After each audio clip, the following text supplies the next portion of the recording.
Welcome, everyone. Welcome, Jay. I see you just popped in. I am expecting a couple more people, but we have a huge group of stereo photos to look at tonight, so I want to get started. Definitely worth staying for the whole thing. For once, I have no notes, no announcements, no questions for this bunch. Does anyone have anything they would like to share or say before we jump into the slideshow? All right, it sounds like we're ready to go. The YouTube live streams have just started. Let me share mine. If you're following along on Zoom.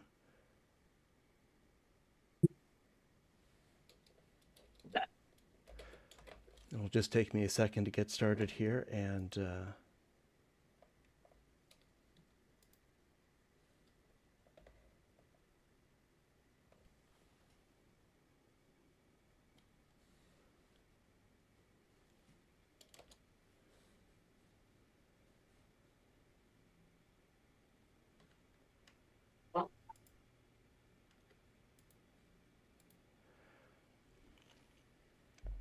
okay, if you are following along with me, you should see our title slide on the screen.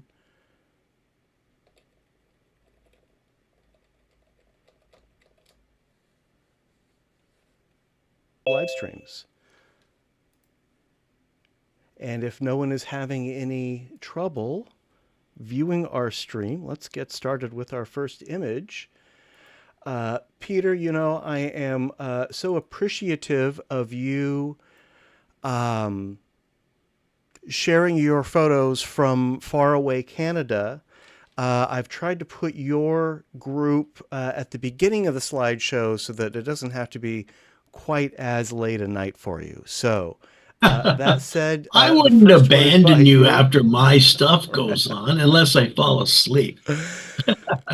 Well, I just want to encourage you to keep contributing because it's great stuff. What we're looking at here is it's a conversion, as all of Peter's entries are tonight. This is 3rd Avenue, Seattle, 1934. And I'll even point out the most obvious error is the Ace Hotel. The Ace is further back than the word hotel. Should have had that same depth, but I didn't, so what the heck. Yeah, and to my eye, the car that's in the center, one headlight is farther forward than the other, and you're right. The bumper Thank you, Steve. way forward. Oh my God, the bumper's too far. Oh, that's it. I'm throwing this one out. Well, maybe keep it. It's the bumper that far forward to protect the car. Who knows? But yes, I see the headlight and the bumper. I wish they had cars that did have bumpers today. You know, those plastic things, you touch something, boom, $1,000 to fix it. The blurry car, I tried to de-blur it, the one moving there, and didn't have any success with it. I just left it the way it was in the original. I think it looks great. What technique did you try and use to de-blur it? I'm not even sure how you would go about that. I just topazed it and threw, and then cranked up the de-blur part. It just made a mess of it. So I didn't think it could save that. It's pretty blurry to make clear, I would think. Well, it's a realistic blur. It's something that we're used to seeing. Oh, yeah. No, I don't mind the effect as being as it is in the real picture. So luckily it wasn't a problem. I like that this car in front of it is self-driving. Yeah, it's an early Tesla, I think.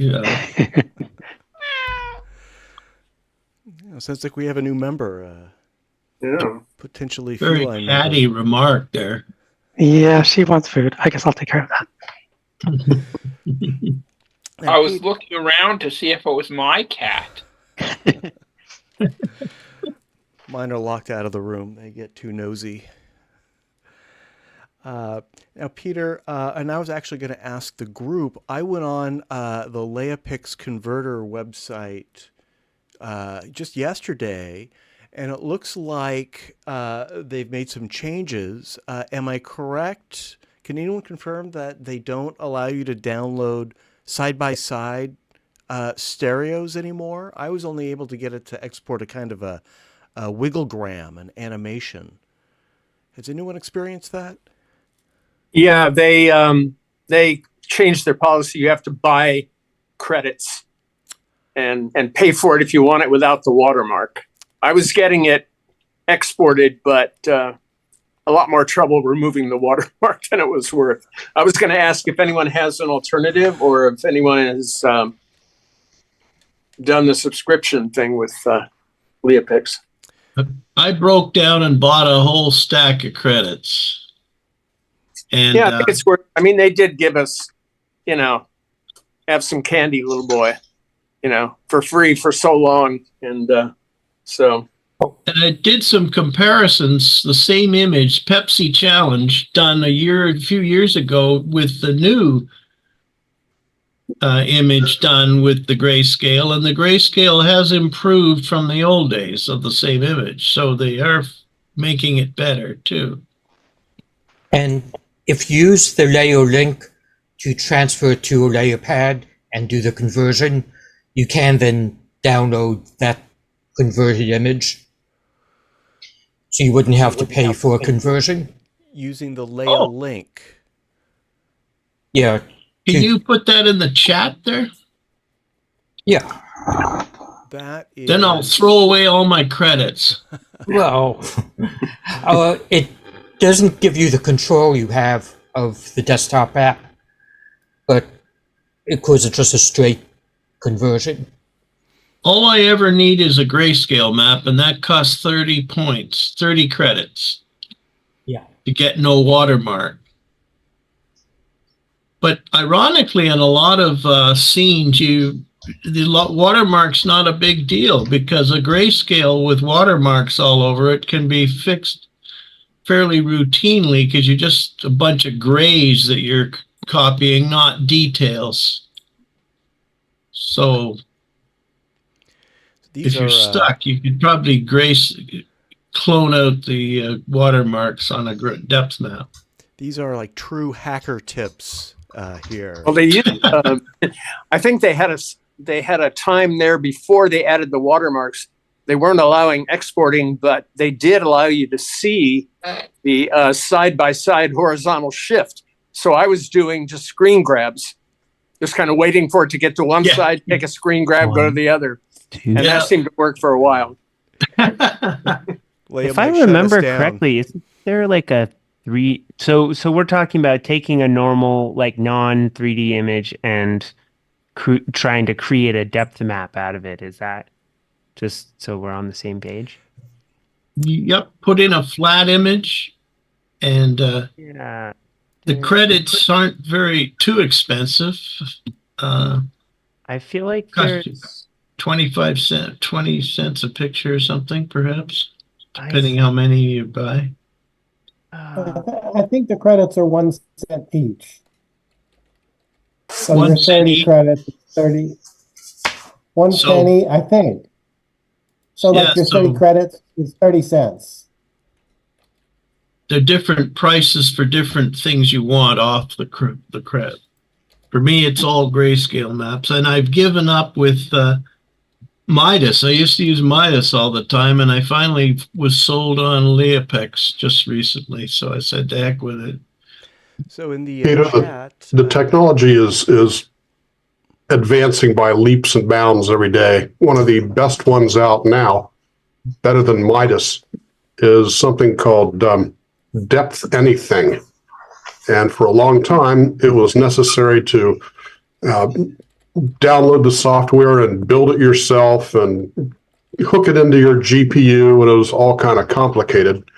I ran into Dave Kumo a week or so ago at some meeting, and he pointed out that this is now available for free at a URL. So you simply upload your photo, click some buttons, download your depth map. So I'll put a link to that in the chat. And once you have that depth map, then just throw it into SPM, I guess. Yeah, please put that that link in the chat. I think a lot of us are interested to explore that. There's another one called Zoe Depth, ZOE Depth. That's a pretty good one too. So, just one thing to keep in mind, anything that they can give you, they can take away. So if you have a URL that's giving you free conversions, next week it might not. And so if they have an app that you can download and run on your own device, it might be worth the trouble to do it, because once it's running on your own device, you have it. Good point. Thank you, Herb. Well, there is some great links in the chat regarding this, including Jay's link, his hack to convert without credits. There's also a link to the Leapix Converter website. I think we post this every month, but in case there's anyone here who doesn't know where these credits come from that we're talking about, that's for the Leapix website. And then Jay has just posted links for Depth Anything and Marigold. So keep them coming, everyone. I think we had talked about one or two other converters. If you happen to know of one or use one, stick it in the chat, because I think we'd all like to play with it. Thank you, Peter, for submitting this great conversion and stimulating this fantastic conversation. I am going to move on. I had one question. Yes, please. Take it away. Was the source colorized or was it added? No, it was colorized already. I didn't colorize it. I'm not a good colorizer, I'm afraid. So I look for them if I see them somewhere. It's very good. It's a good colorized job, that's for sure. Photoshop has a fairly nice built-in colorizer as well in their latest. Oh. Is that one of their neural filters, or what? Exactly. Yeah. You just click on the neural, and then you can fool with the colorization. I just did one for my sister, who had an old black and white image of her daughter and my niece, and it looked great right out of the box. I didn't have to do any tweaking at all. I think that must use AI or something. It's it's very smart about it. Thanks. So, basically, I don't know if anyone has a ready answer for this, but just a question that came up, because a PSA is basically saying that you can't use AI for any image that you enter in a PSA sanctioned exhibition. A question would be, is there an easy way to open up Photoshop and say, turn off all AI capabilities so that I can do other editing of my photo and not worry about inadvertently violating the conditions of entry for a PSA exhibition? That's a real tough one, because Photoshop uses AI all the time. You're not even aware of it, but a lot of the actions that you're using in Photoshop are using AI. I think what the PSA is talking about is obvious manipulation and doing conversions and altering the basic image. Yeah, I guess maybe a different way to word the question is, how would somebody who's not savvy on AI know whether they're violating the conditions of entry or not when they use Photoshop to manipulate a photo? Well, the PSA guidelines, say you can enhance a photo, you can, sharpen it, you can add saturation to it. But I think they're talking about severe manipulation and, conversions. And when you just put a prompt in and say, okay, give me a stereo photo of, Matt swinging off the Golden Gate Bridge, and, they'll produce. Okay. I want to see that one. Yeah, so for example, if you basically try and remove an artifact from an image, are you using AI in Photoshop to do that, and instead of submitted? So for example, if you basically we've got some feedback. Oh, it looks like it's been taken care of. Sorry to interrupt. It's Jack, I think. Oh yeah. Hey Jack, welcome. If you wouldn't mind mute your TV. I'm sorry. Could you mute your TV or your It looks like it's your speakers? We're getting some feedback from you. Oh yeah. Hey Jack, welcome. Your TV. Oh, the TV. Yeah. If you Okay. wouldn't mind muting that. All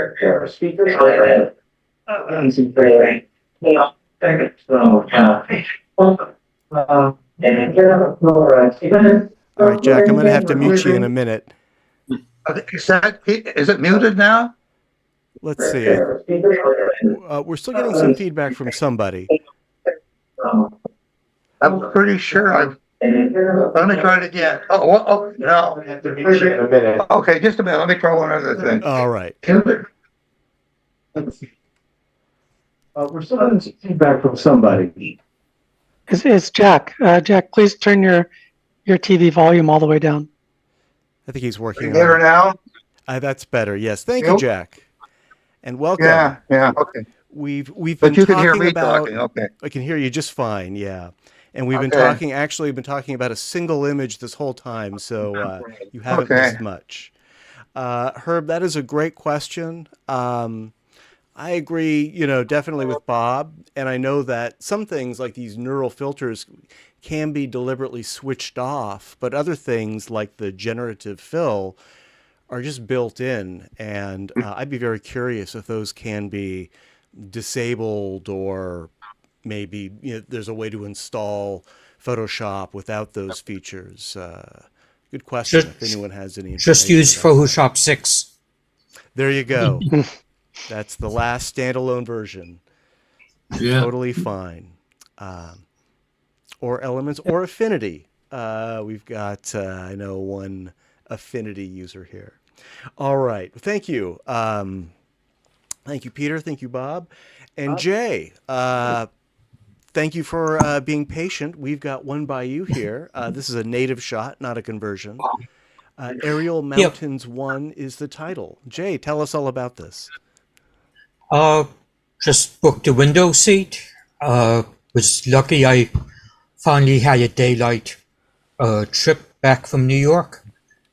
And this is INYO National Forest. That's what the GPS says. So I think it was like Utah. And I just, took a bunch and chose a good pair. Used my Motorola cell phone. Did you shoot this in like a burst mode or? No, just every second, 2 seconds. Okay. And these were stills. These weren't video. These aren't Correct. frames from a video. Yeah. Okay.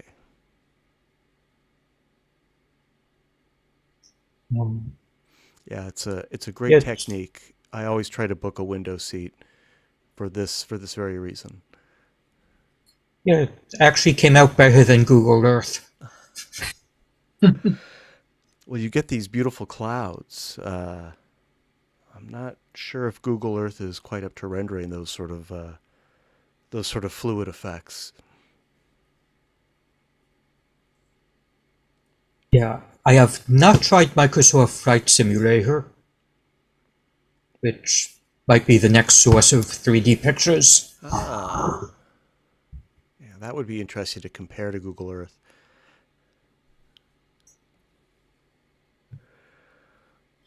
All right. Well, thanks, Jay. Jay, looks like, am I correct looking at your background that you're back in the Bay Area? Yeah, I'm back in California. Hey, welcome. Yes. Welcome back. It's great to have you back again. Thank you, Jay. Next, we're going to see one by Oleg. This is a native stereo photo, and the title is Lakeside Park and Mount Osorno. I think I got that right. That's right. Yeah, this was taken in Chile about 10 years ago.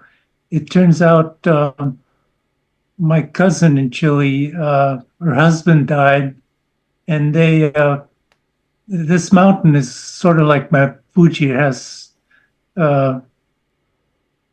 it's because of its symmetry, people consider it very beautiful. So she went up to the mountain and scattered her husband's ashes on the mountain. And I thought, well, I took a lot of pictures 10 years and 5 years ago. So this last month I've been, a lot of them weren't post-processed. So I've been selecting all the pictures showing Mount Sorno. So later this year, I will be going to Chile, flying to Chile, and I'm going to give her a Lume Pad so she can see all these pictures I took of the mountain. Oh, that's really nice. Has she seen your work in stereo before? No, she hasn't. Well, I'm sure that'll make a big impact.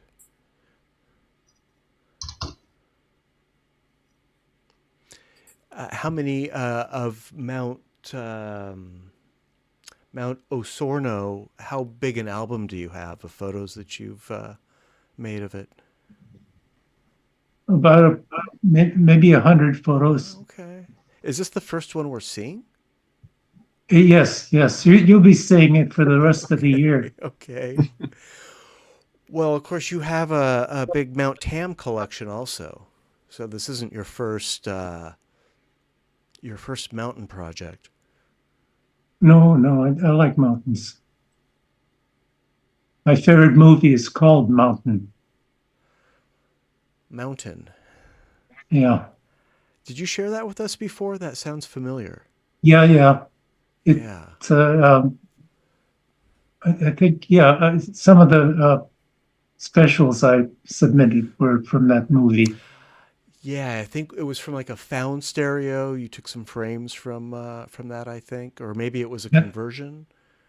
No, it was frames. I have a question, Ole. Yes. The couple in the background seem to be from another time dimension because they have the back railing kind of going transparently through their bodies. I'm wondering, unless they have that printed on their coats. Did you transport them from another reality into this shot?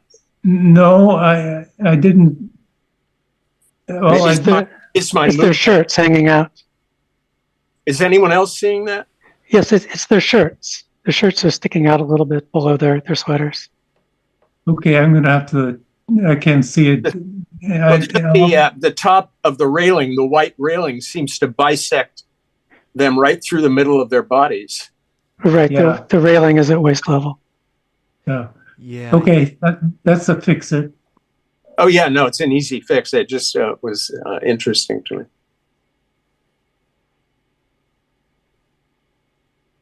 I like the personal dynamic going on with the foreground. The foreground girl sort of.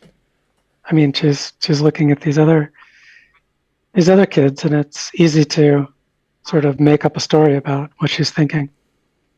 Well, she's also using her knee to imitate the mountain as well, too.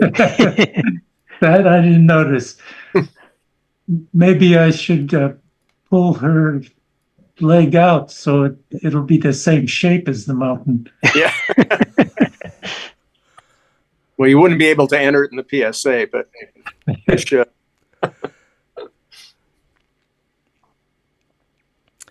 right. Well, thank you, Oleg. It's very lovely. I'm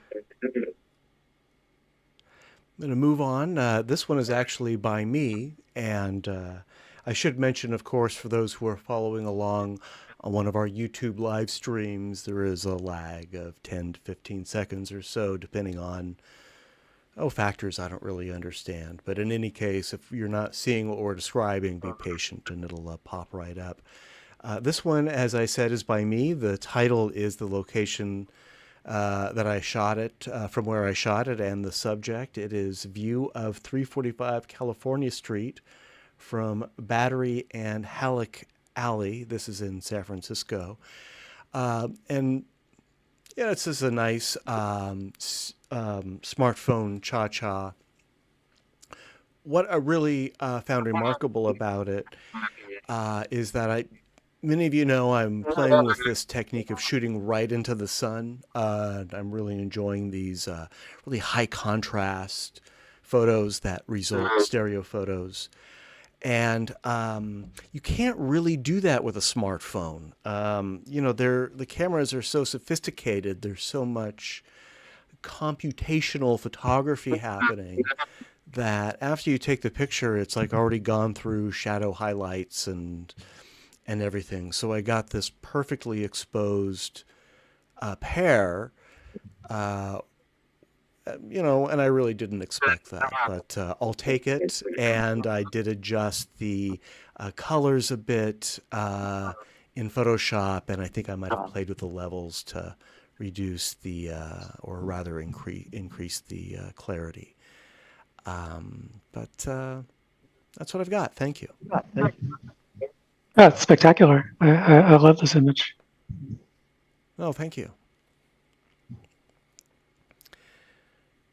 It was the shadows and reflections kind of complement each other. Yeah, just everything about it is so well done. It's like a perfect cityscape. Oh. Now, which are you using an iPhone? I am using the cheapest iPhone they sell, the SE or whatever it is. All right. It has a single lens camera on it. So it's definitely not as sophisticated as some of the cameras on the smartphone cha-chas that I've seen. But even with this budget model, the cameras are just incredible. It's amazing. Yeah.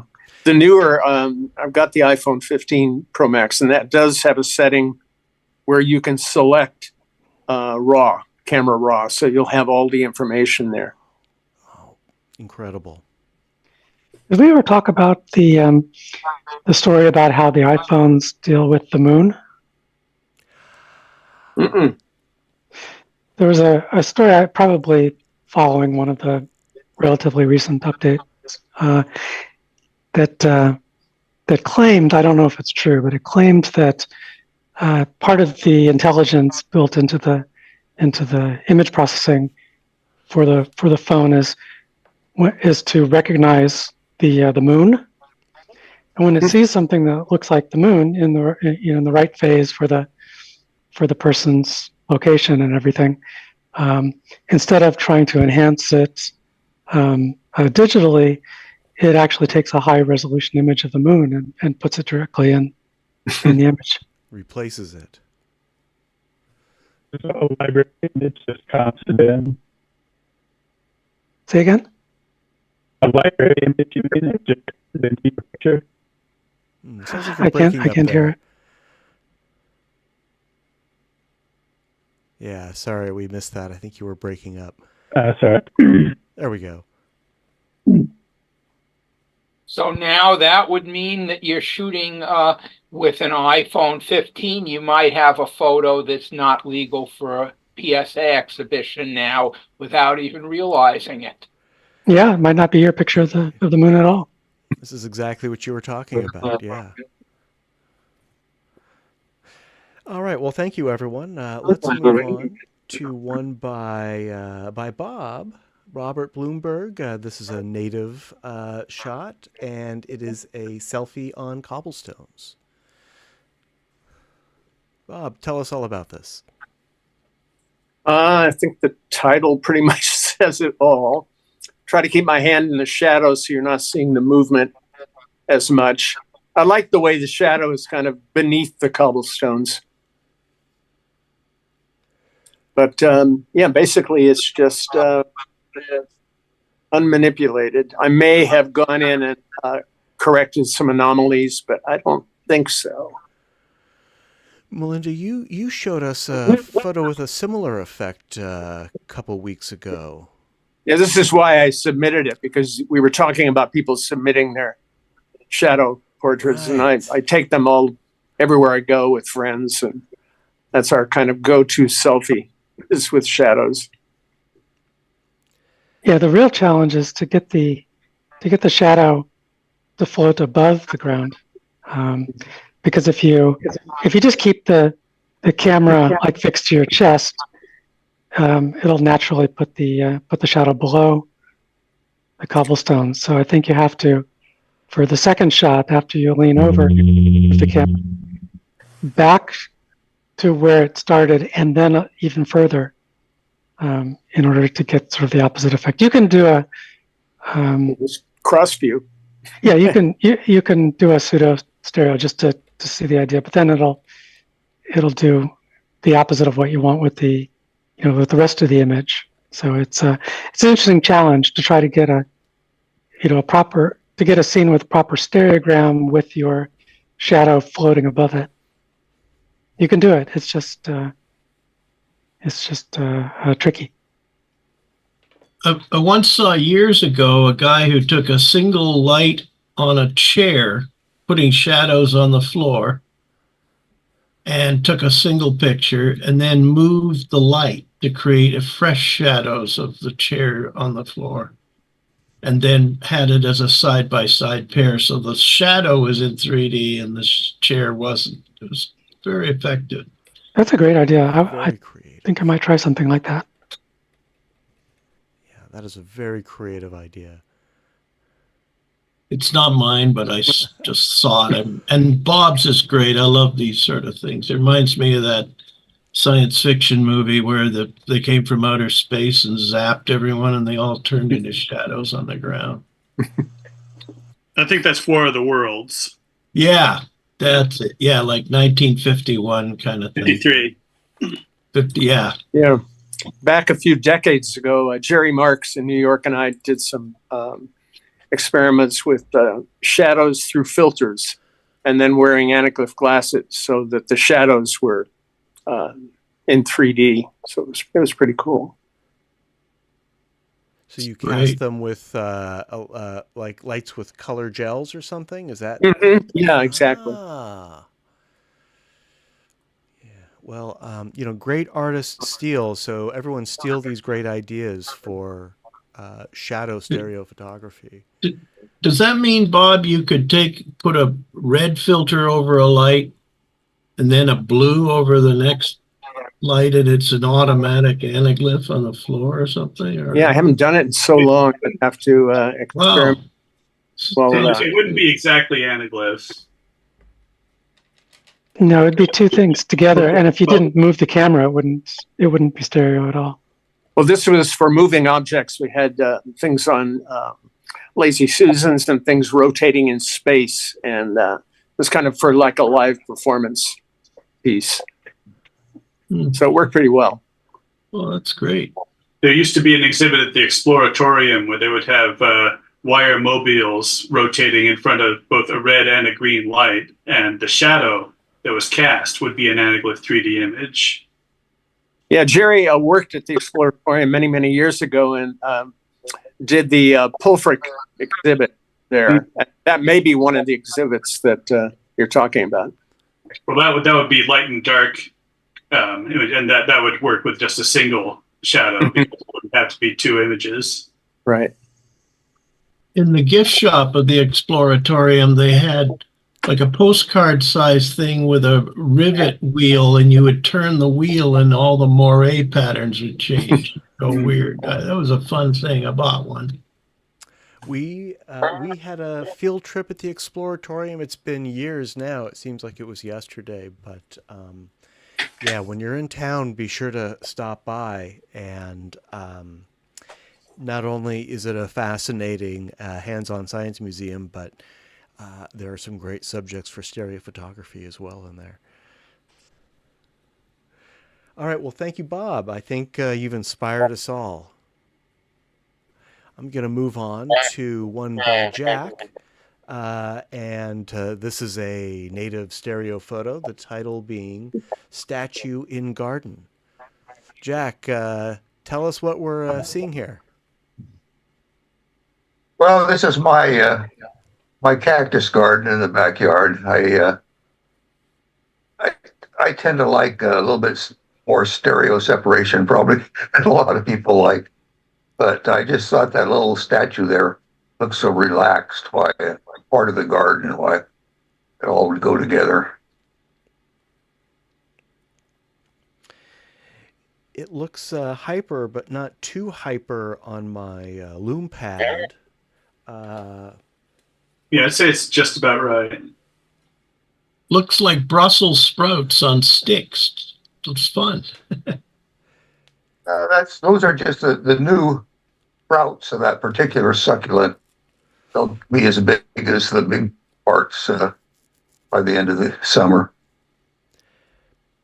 To me, the sprouts are much more interesting than the statue. I would make that the... to me, that really is the subject of this photo. I thought the statue was a rock. Well, technically it is. Oleg, how does this look? Familiar with the that particular succulent. I don't have any idea what the scale of this is. Can you tell me how tall the statue is, perhaps? Oh, 1.5 inches. Not 2 inches, I don't think. Okay, I got it. That gives me a hint. Thanks. So you could we could call this a macro, I guess.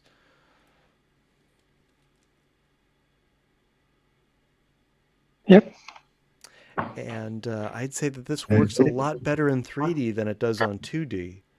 In 2D, you lose the effect of the little sprouts coming coming. Yeah, out the of sprouts this, you don't see them anywhere near as. Yeah. Jack, what are we looking at in the lower left corner? That is it a black rock like a with like faces? That's a quartz crystal. Okay. It just happens to. Usually, it looks bright and shiny, but it's just collecting shade reflection, I guess. Just trying to figure out what was reflections and what was facets. Yeah. Yeah, it has some transparency, or maybe just the illusion. That's one thing I liked about the image is there's so many different things in it.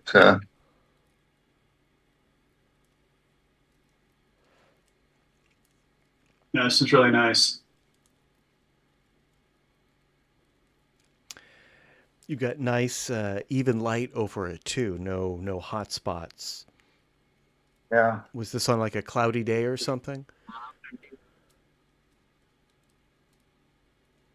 May have been. I don't see any shadows. Well, I can see a shadow there right at the top of the quartz crystal. So I think the sun was shining. Yeah. So you got nice and also in the like behind her head, that's all shadow. But it's just in a way that almost everything you're seeing has a sun shining directly on it. Yeah.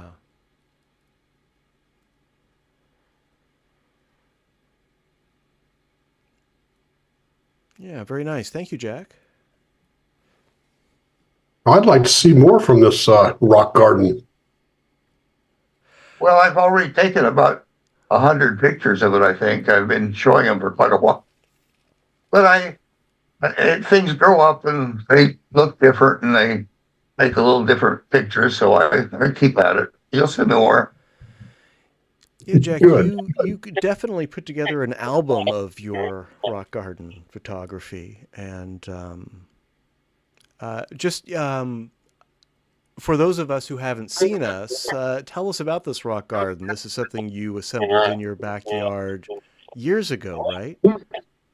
Yeah, quite a while ago in my backyard. I collected stones from the High Sierra and Idaho and all sorts of strange places, and bought a couple of big ones.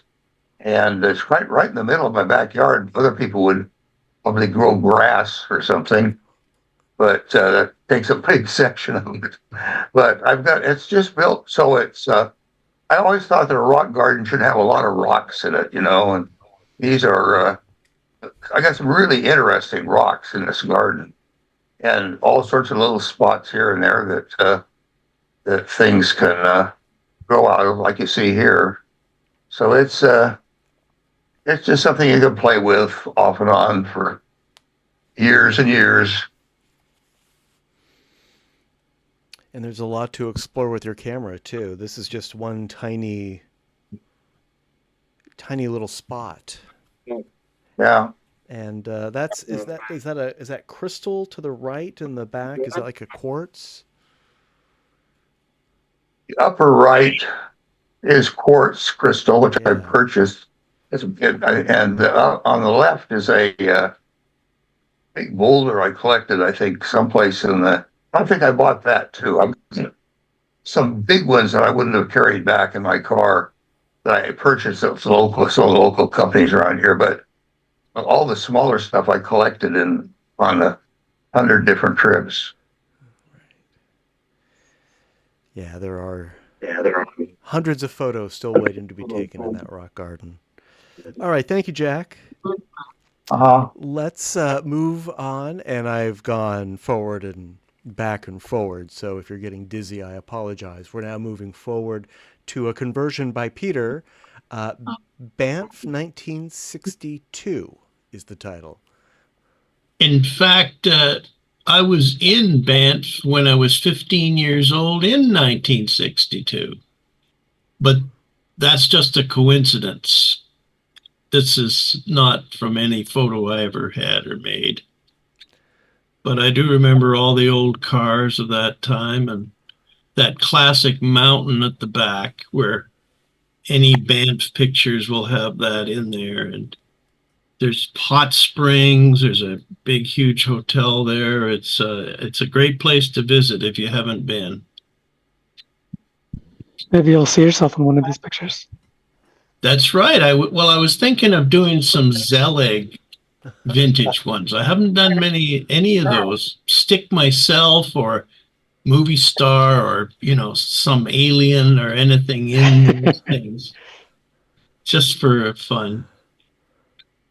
But there's quite a bit of smearing in this one. If you look at the traffic light, you can see smearing of the background, which is always a problem in some of these. You got to go in and fix them up. And all the street lights. Yeah, all the street lights are messed up. Yeah, indeed. But if you just look fast and don't study it, it's okay. Yeah, with the side-by-side glasses on, you don't see much of the smearing as much as bad. We like to dwell on things. We're going to rip this apart, Peter. Of course. But if I just showed it to my Aunt Millie, she'd say, "Oh, that's delightful." It is you delightful. Guys will tear it apart and rip it up. We love it. We do it out of love. I know. One thing I'll say about this, I enjoy this quite a bit.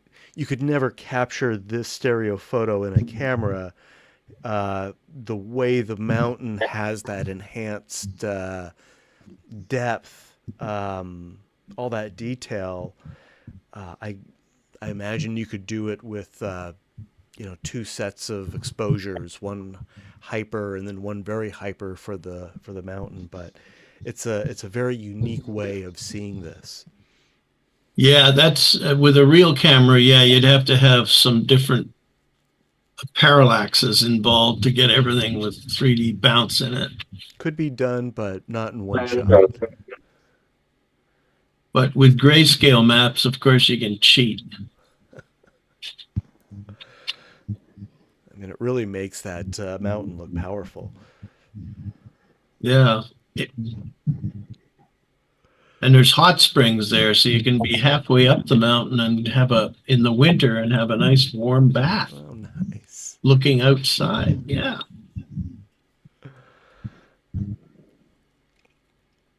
All right. Very nice. Thank you, Peter.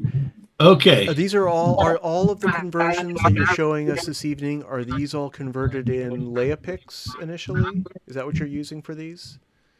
This one, yes. I'm kind of moved to Leapics. Wow. I was in something else, and when I first started 20 years ago, I did layering. Like cutting out every object and shifting it sideways, and that took me a long time. It looked good, but gosh, that was now I can whip these things off pretty well. Make the machine do the work. Let the machine do the work. That's my philosophy. And you got to still spend an hour because there's some really twisted lampposts and things that if you don't fix them, they're going to be very noticeable. Yeah. But anyway, I got it down to a system now. Totally worth it. I'm just waiting for my clone to come in and do the work for me, so I don't even have to do the work. Don't wish too hard. They keep coming up with this tech, this game-changing tech.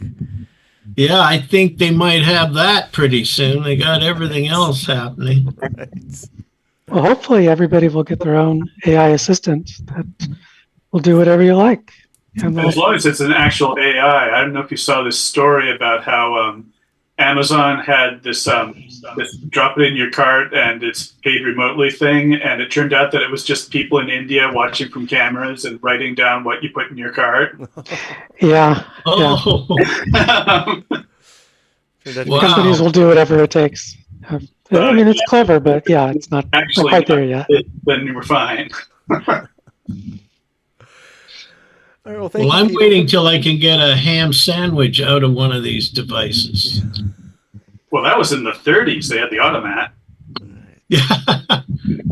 I made out of a phone or something I'm carrying on me, to say the word ham sandwich, a little bit of mustard, no rye. Okay, on rye. You need comes out. You want a replicator then? A replicator, precisely. Thank you, Melinda. Yeah, I'm not holding out for that. But, a robot in the home, for sure. It could cook whatever food you have there. It could probably go shopping too.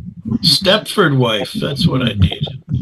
So they have some 3D printers now that will print chocolate desserts. I saw a photo of, like a Ferris wheel that was printed with a 3D printer chocolate. Wow. Oh, yeah. So you can eat your photo basically on top of a cake or something.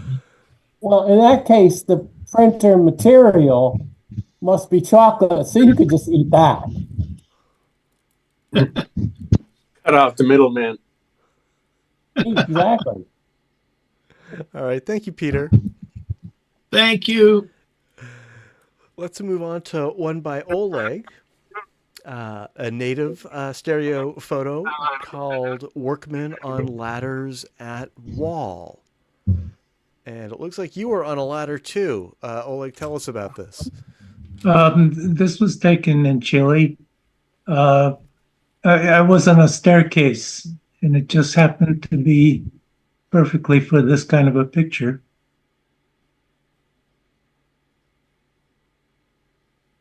And how long did you wait for the red car? I can't remember. I usually I set my watch to count down 10 minutes. So it was probably around 10 minutes. I wish it was just a little further into the scene. Great. Oh, I can fix that easily, but that's cheating. red roof in the upper left corner is a little distracting. That maybe should be green or something. Tor, I think we missed that. That was pretty quiet. Can you say that again? Upper left, you mean? Here he comes. Yeah. Sorry, I'm trying to work with weird speaker and headphone situations, and it's just not happening today. Well, we hear you clearly now. Okay. But yeah, the red roof in the upper left-hand corner, I think, distracts a bit. Is it similar to the rest of the colors? Yeah, that's my fault. I should have noticed that. Now I'm looking at it as a stereo pair, and it's hurting my eyes. Is the building in the original image in both eyes, or is it only in the one? I didn't do any monkeying with the image, so it was there. It's just oversaturated. But it was never in the left eye. Is that right? Right. It's only in the right eye. Is that red blotches are all artwork on the building? And what are those two guys doing there with the kneeling thing on there? I'm not sure. There was a fire, and they put the artwork was added after the fire. Oh yeah, I can see the char marks on the wood frame there. Those ladders don't look too secure for those guys. Well, they're experts. I hope so. I don't know if they have OSHA that does in look, Chile. That does look risky. Like, it looks like the skin tones have gone yellow in this one. You may have just mentioned this, but on my monitor, the car on the left is cut off. I'm wondering if we're seeing the whole picture. Might we zoom in to this, perhaps? Is this the whole picture? That is the whole picture. Oh, okay. It has to be 3D, so it's in a different location on the left eye. Yeah, but sometimes something can be in both eyes, but then when you pull the stereo window back to an appropriate place, it starts cutting off one of them. Yeah, I did that, and I did that. Whole car is available to me, but I went ahead and cut it off. I didn't think it was distracting. Yeah, I think all if you keep the car in both images, then it'll make the wall on the right come far through the stereo window. So if you crop the wall instead of the car, it might be a good trade-off. But you want that foreground detail on the wall. You want that red bird. Yeah, you get the foreground detail. I mean, it'll still be the closest part of the image, but you'll be losing some of the red blob on the far right. So the question is, do you want the blob or the car? I think you might be able to choose. I didn't want the car. The picture is on the right side. The reason I cut off the car, I didn't need to cut it off, but I wanted to downgrade the car. Ah, okay. The car doesn't bother me at all. I mean, I'm not getting any anomalies or anything just because it's cut off. And I like the way it's kind of aiming your eye at the graffiti and the art on the building. Exactly. Yeah, the car adds to the picture, I think. Plus, if you want to work really hard, you can steal pieces of the one side of the image and build up the other side. Yeah. It's a lot of work, but you got to watch the depth and everything. But there is one easy fix you can do that's kind of creative. If you put a black strip down the left side of the right eye, so that it covers exactly as much of the car as the other eye, then the stereo and everything will still be exactly the same, but there won't be that rivalry where there's half a car missing in one eye. But the left end of the stereo image is not going to be in the right place. Well, it will. It's just that it'll be black. Like So the you- reverse of what I said, adding on one of them, you can just subtract on one and make it equal. Right. If you wanted to use the car to sort of constrain the eye into the scene, then you can close it off on the side that's showing the whole car, so that it's so that you don't change the picture at all. You just paint in some black pixels down a strip of No, the one that eye. that But won't work. you'd be changing the format of the two images. You'd have a smaller right. No, chip. it's still the same. It just has black. Yeah, Just- it it's would black look like versus somebody had smaller. their finger on the lens. You know, it would be disturbing, I think. No, I think you might be surprised. I've done this before. It works quite well. no, the problem will be is that on the z-axis, that edge will be not on the window. Exactly. Yes, it'll be deeper than the edge on the right, Yep. but it'll be okay. It's No, that's a distraction. okay. Well, I'll just make the change myself, and maybe we can look at it. Yeah, Melinda. I think the time. telephone wires are a distraction up there. If you want to clone those all out and have fun. That's a lot of work. Melinda, let's. Why don't you do a fix-it, and we'll show it at the beginning of the meeting next week if you'd like. Just send it to me. Yeah, sure. Anytime. That's I'm kind of what I meant. curious to see. Don't what waste you're your time. describing. I mean, I think it'll be interesting for people to see, but Yeah. but and you may hate it. It may be exactly what you expect, but you might see something interesting too. No, I know exactly what it'll be, and it's not worth the trouble. Well, I won't do it if you prefer that I not. It's Well, your No, you it's can your definitely image. do it, Melinda. I insist. I order you to do that fix-it. Oh, well, Oleg has veto rights. So we can. Oh, go ahead and do it. All right, then I'll do it. I do think that this is an important discussion about what stereo photography composition is. And, I'm definitely more of a traditionalist, and avoiding retinal rivalry is something that's always on my mind when I'm composing and editing these. So I'm very curious. I'd like to continue this conversation next week, and we'll see if we'll see what this fix-it looks like, and if anyone else has any other ideas or suggestions. So thank you, Oleg. One thing that I was going to say is that it looks like the skin tones have gone yellow in the foreground figures, maybe because they were in shadow or something. Yeah, in the shadow,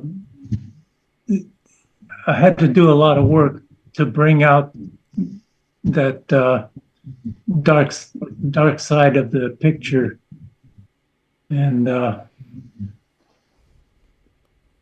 yeah, too much yellow there. You're right. Yeah. All right. Well, thank you, Oleg. We will we'll look at this again next week, and don't go anywhere, Oleg, because we've got another one by you. I didn't. I guess I could have randomized the list a bit more effectively, but what we have from you now is another native stereo photo. The title being "Street with Puddle Reflection in Chile." Now this one is my four-dimensional picture. So I went ahead and matched the colors, especially the blue colors in the lower left and the van in the middle of the picture. They were different colors. I made them the same, figuring that it helped the composition. I like it. But by the way, the fourth dimension is not time. In this case, it's color. But a still photo has no time. That's the definition of a still photo. I wasn't going to say anything, but since you actually brought it up, I Googled it and actually in several search engines, and all called the fourth dimension time. It's a still picture, but I think when you come with the fourth dimension, it doesn't necessarily refer to a still picture. It just is a way of measuring things. Well, they didn't talk to Oleg. Oleg, you're a master at this, so I'm not. If this is what you want to call it, but I would suggest cloning the sliver of red, the lower left, out of the right chip. It's a little. You mean at the top? No, at the very bottom left on the right chip, you're seeing another red object that you're seeing in the left. I mean, an easy fix, but I noticed that. Actually, what happened was there's another red item on the left that I cropped out. Mm-hmm. But when I did that, I didn't completely crop it out. Yeah, I noticed it looking at the Lume Pad.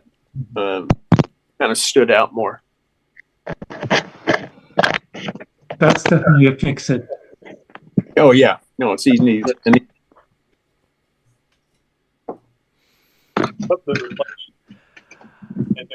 think this photo is really enhanced by all those electrical and telephone and utility wires hanging from those utility poles. I like that the colors, again, in this four-dimensional concept, are in the puddle. So Oleg has written a number of articles about his theories of stereo composition, but Oleg, I don't think you've given us one about your fourth dimension theory. Yeah, I just thought that up about a half year ago. Yeah, well, I do think you need to publish a book about these theories, but before you do that, if you want to share an article with us, I'd love to post it on the web, on our website. Okay, we'll do.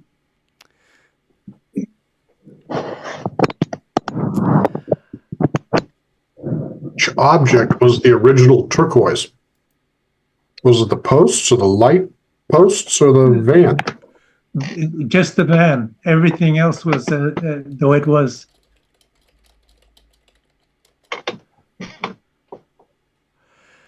All right. Well, thank you, Oleg. Peter, we're going to switch back to you for a conversion that is called Pontiac and Tree.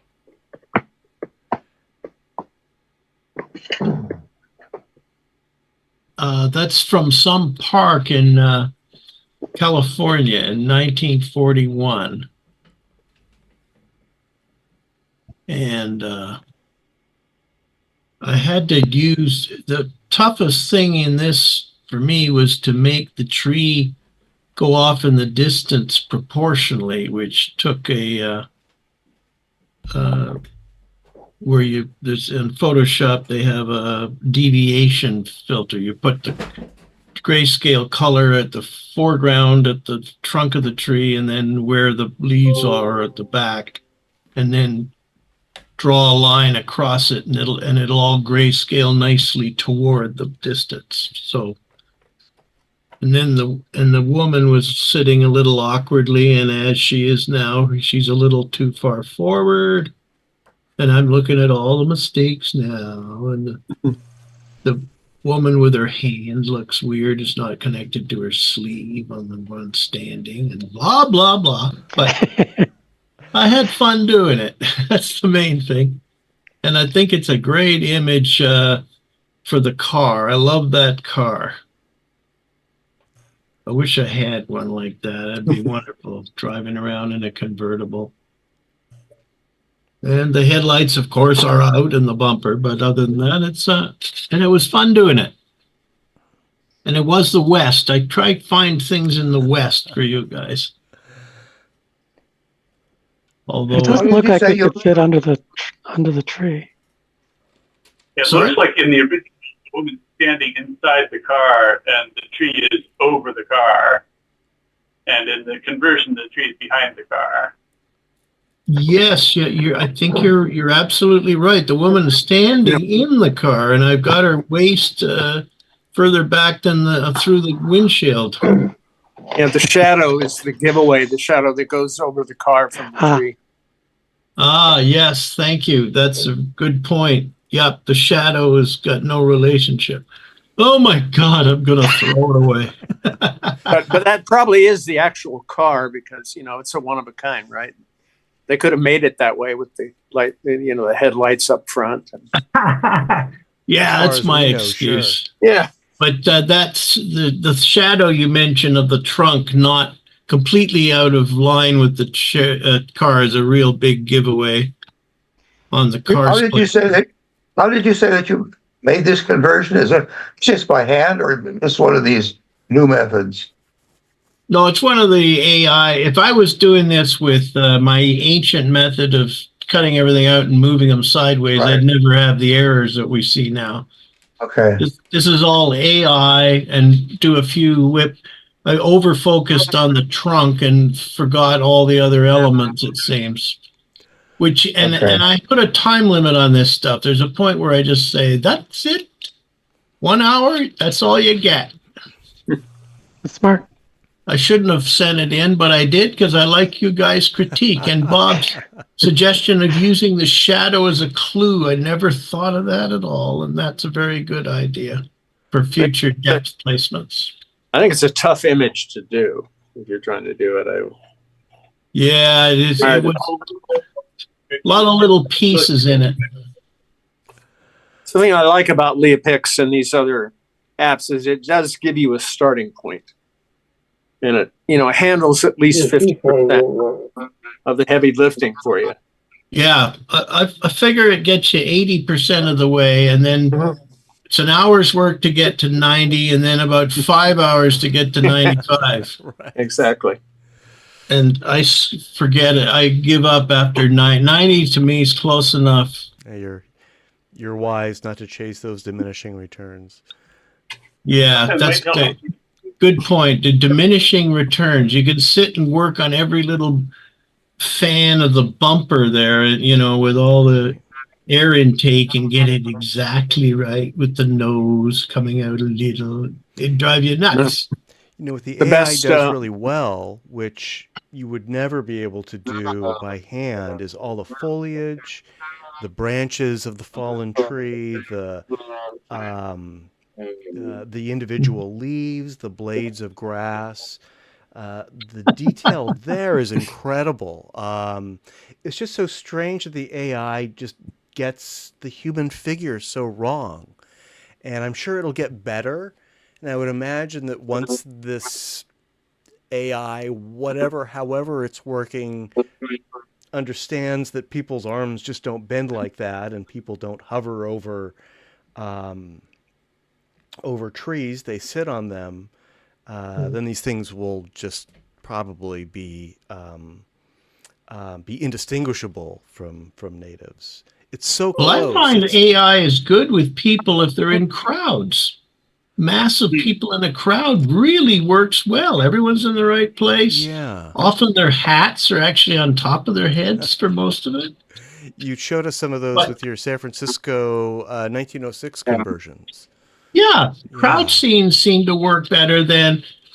I think maybe AI is having trouble with the woman in a tree. It doesn't relate as a natural a person, because they go by eye distance, I think, or, I'm guessing that head size means you're further back than the guy with the big head, that type of thing.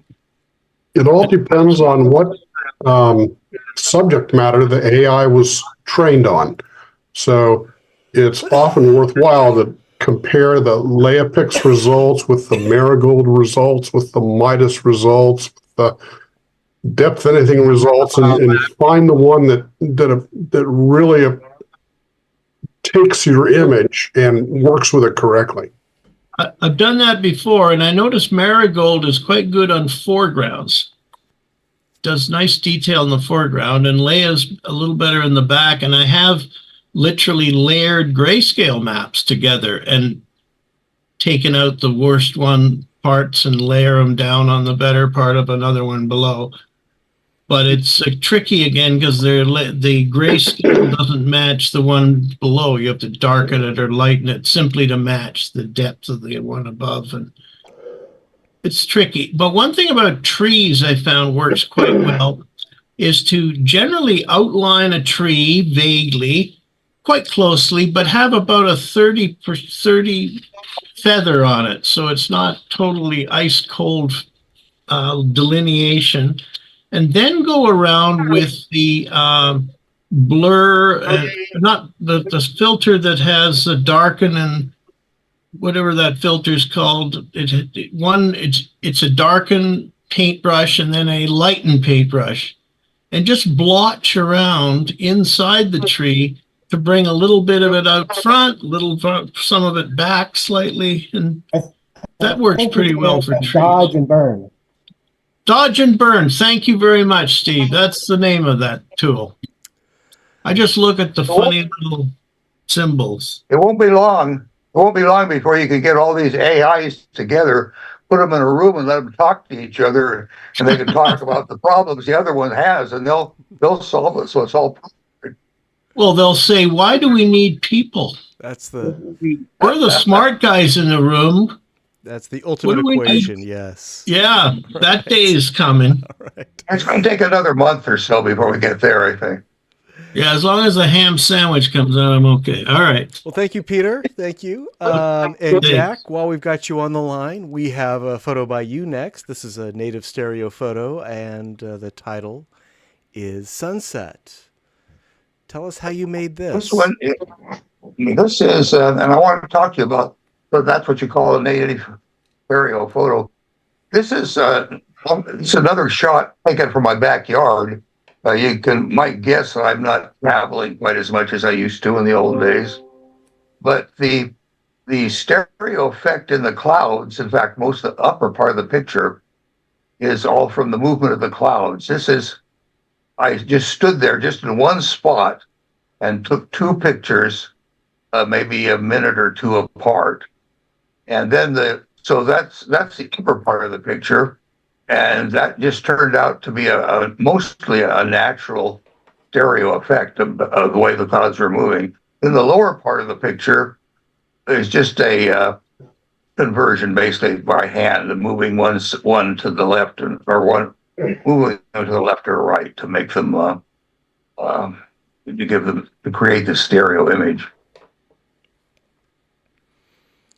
So that's definitely a native shot, even though you didn't take it with synchronized cameras, and even though you manipulated it in Photoshop, you did take it with a camera.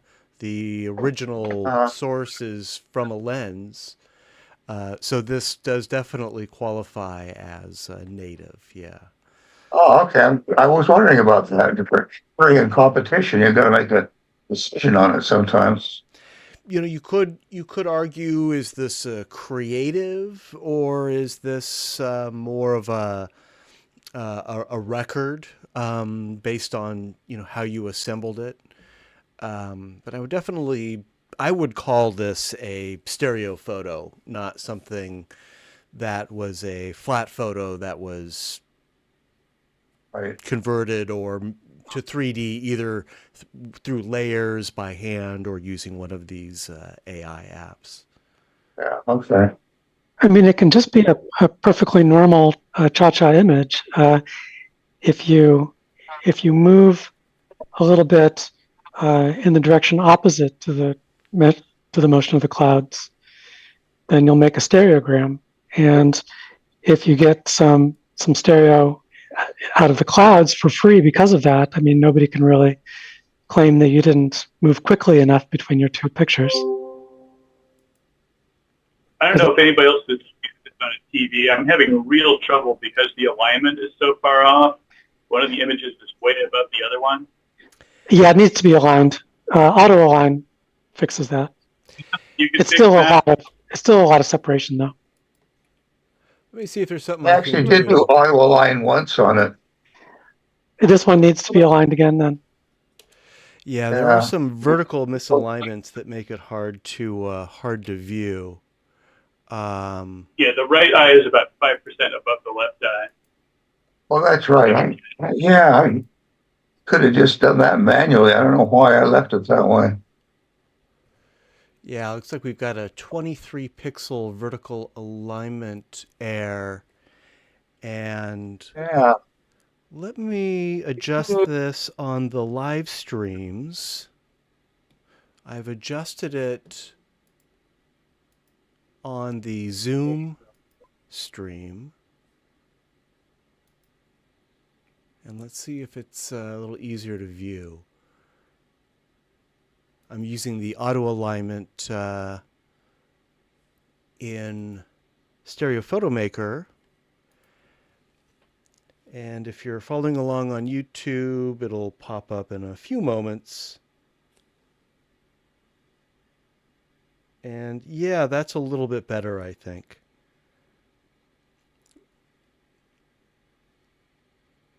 Oh, I needed to drag that right side over a little bit more. Water, that's coming forward too much. Just use auto align. It's like the very first thing you do is auto align it, and then you can stop worrying about it. You know, I think I might have set in the wrong picture. I think I did it one step too soon. It's possible, yeah. Well, you know, I just ran auto align, and it looks much better. It's much easier to view now.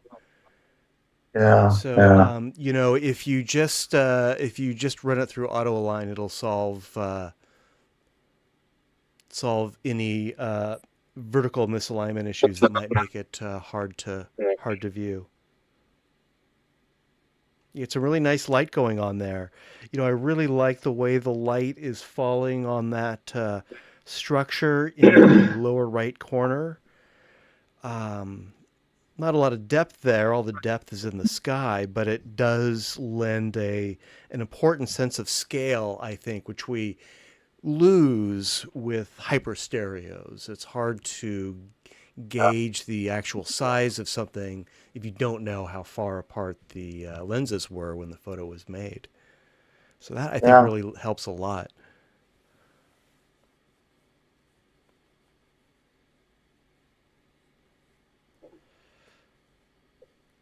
Yeah, beautiful day. Thank you, Jack.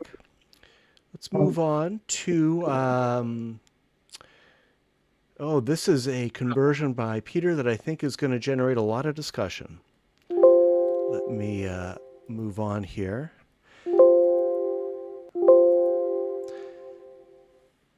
This is a conversion by Peter. The title is Safety Last. I think a lot of us know what this comes from. Peter, do you want to explain it for those of us who might not? For those that might not know, that's from a Harold Lloyd movie, 1923, called Safety Last.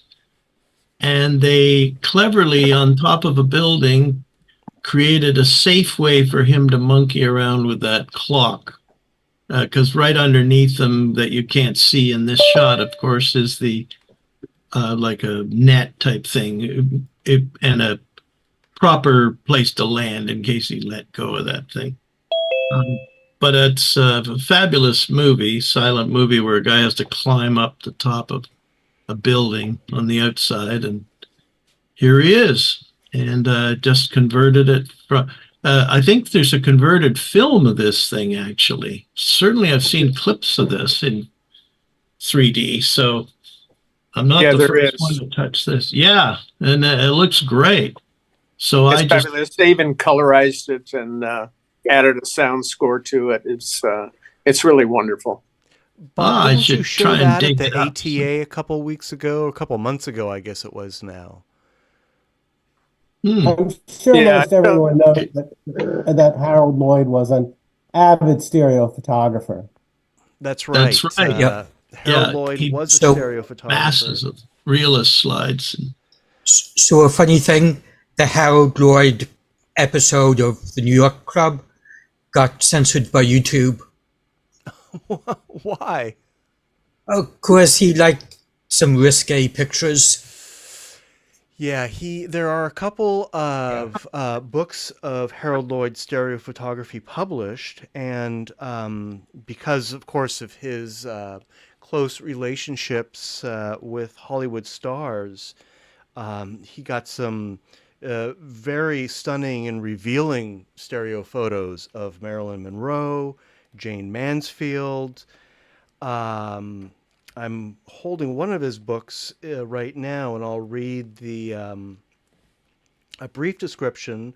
After he retired from the screen in the 1930s, silent film comedian Harold Lloyd was free to pursue his favorite hobby, photography. Beginning in the mid-1940s, Lloyd spent more than 2 decades using a 3D camera, that'd be a realist, to take pictures of his friends and neighbors. And all of his friends and neighbors were rich, famous, and beautiful. So they are really well-made and enjoyable stereo photos.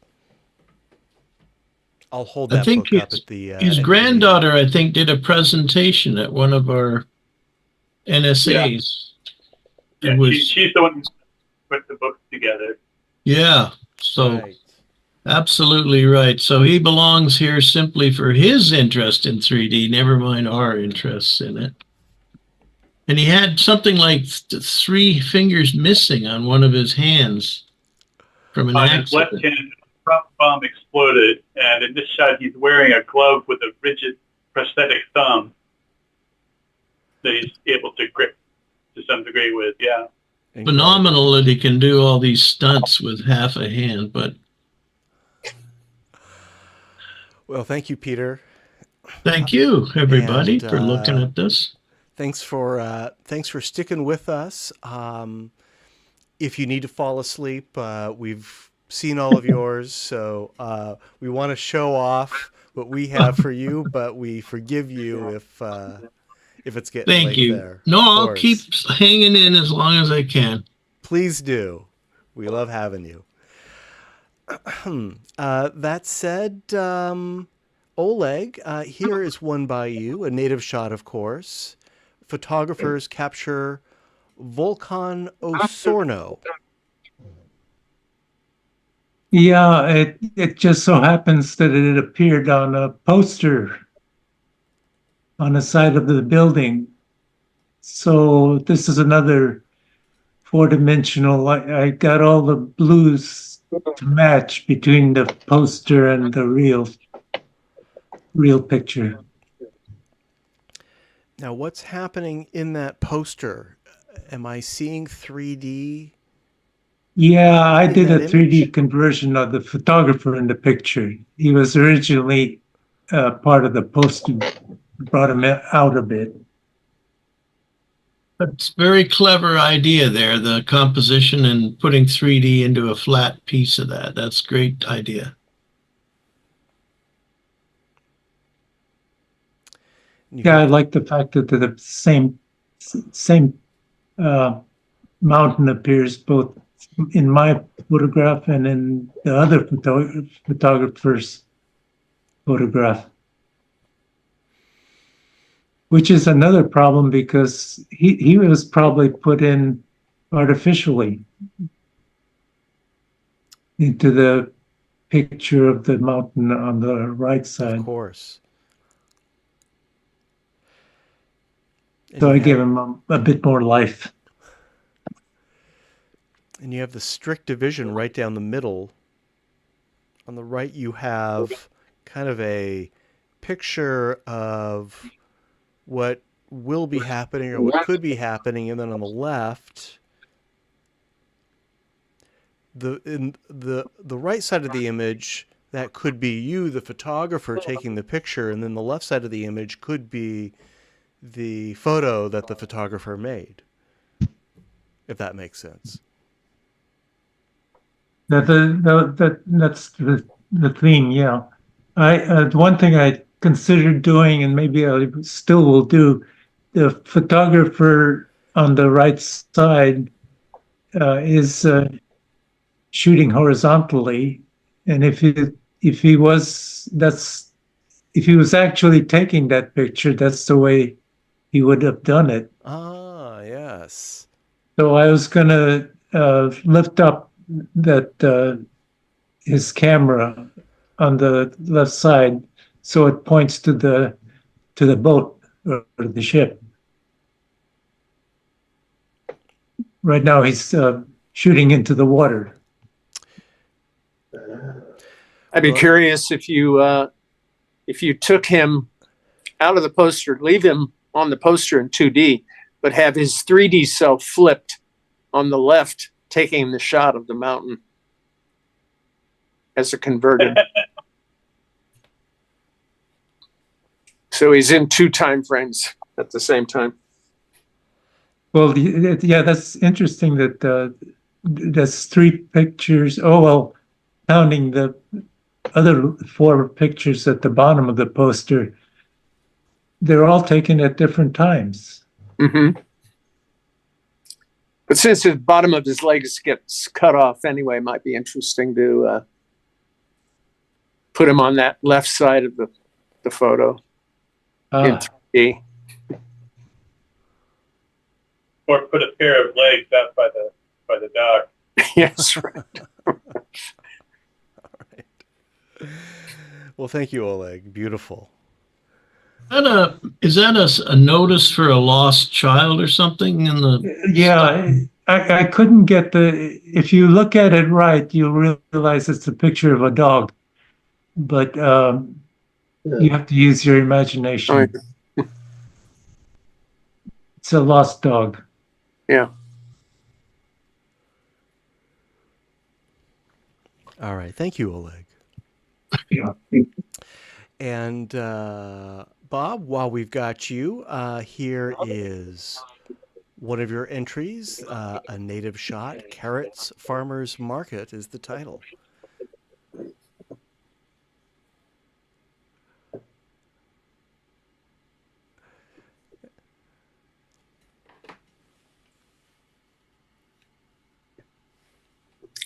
That works in so many ways. The thin tendrils are fantastic. Every carrot all stuck all over the place coming at us. It's wonderful. Really great. Thanks. I liked it. That's lovely. It's very almost disturbing.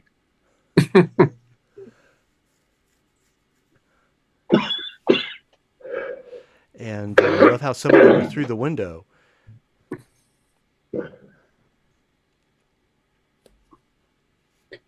Could have Carrot Top sticking his little head out of the middle of it. Yeah, I thought about putting a bunny in it for Easter, but I Yeah, that would be like myself. you. Yeah. Maybe Keep it subtly, simple. a little head peeking out there.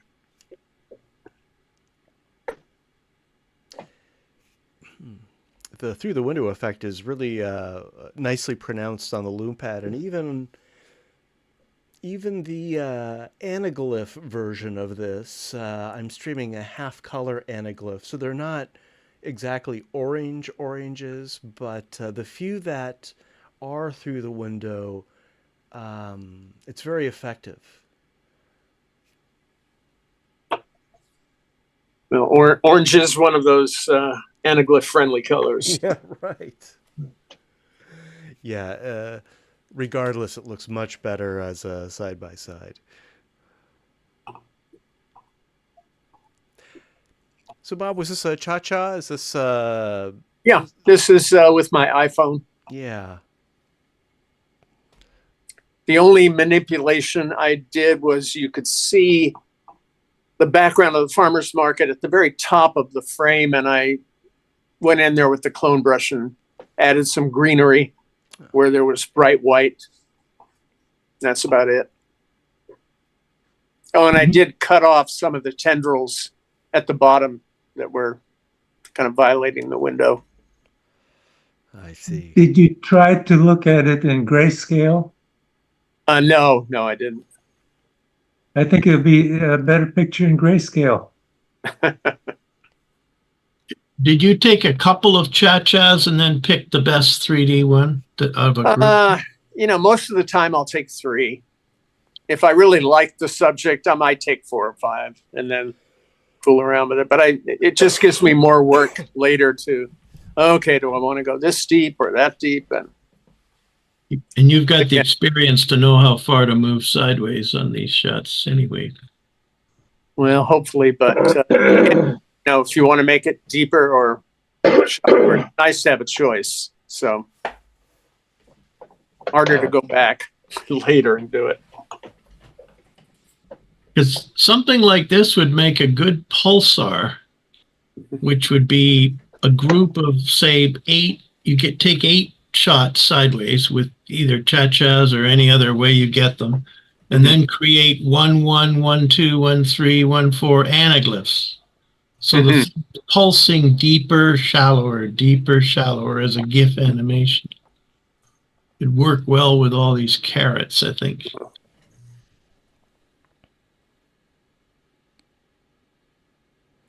All right. Well, thank you, Bob. And Sure. certainly timely and topical. Let's move on to one by Jay. And the title of this is Log. Jay, if you're there, you are. Yes. Tell us about where you made this. Leone Park. It's part of the Warhill Conversation. Like the Warhill Company has its private trails. So it's nearby, and this was actually at the start of the trail, and just a cha-cha. We're playing with a curve to, get the highlight detail.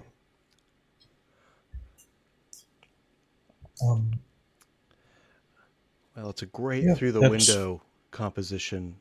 Such an interesting study in textures. The old mossy, rough bark exterior, and then this smooth cut.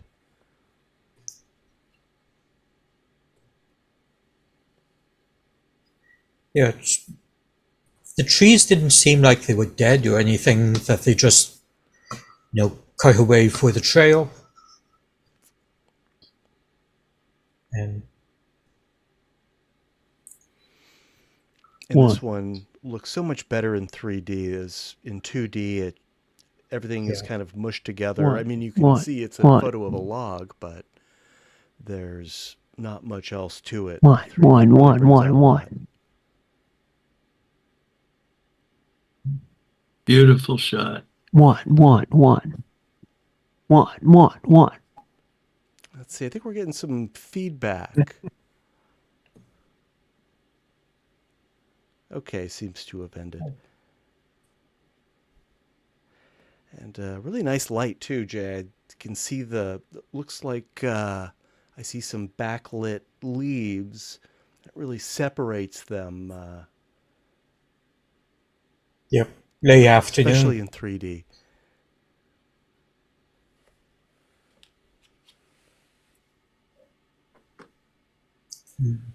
Very nice. Thank you, Jay. Thank you. Jack, we've got one of yours up next. And Mushrooms is the title, and it looks like the subject. Well, that was a picture I took up by my place. The resolution isn't real sharp, but I thought they were pretty.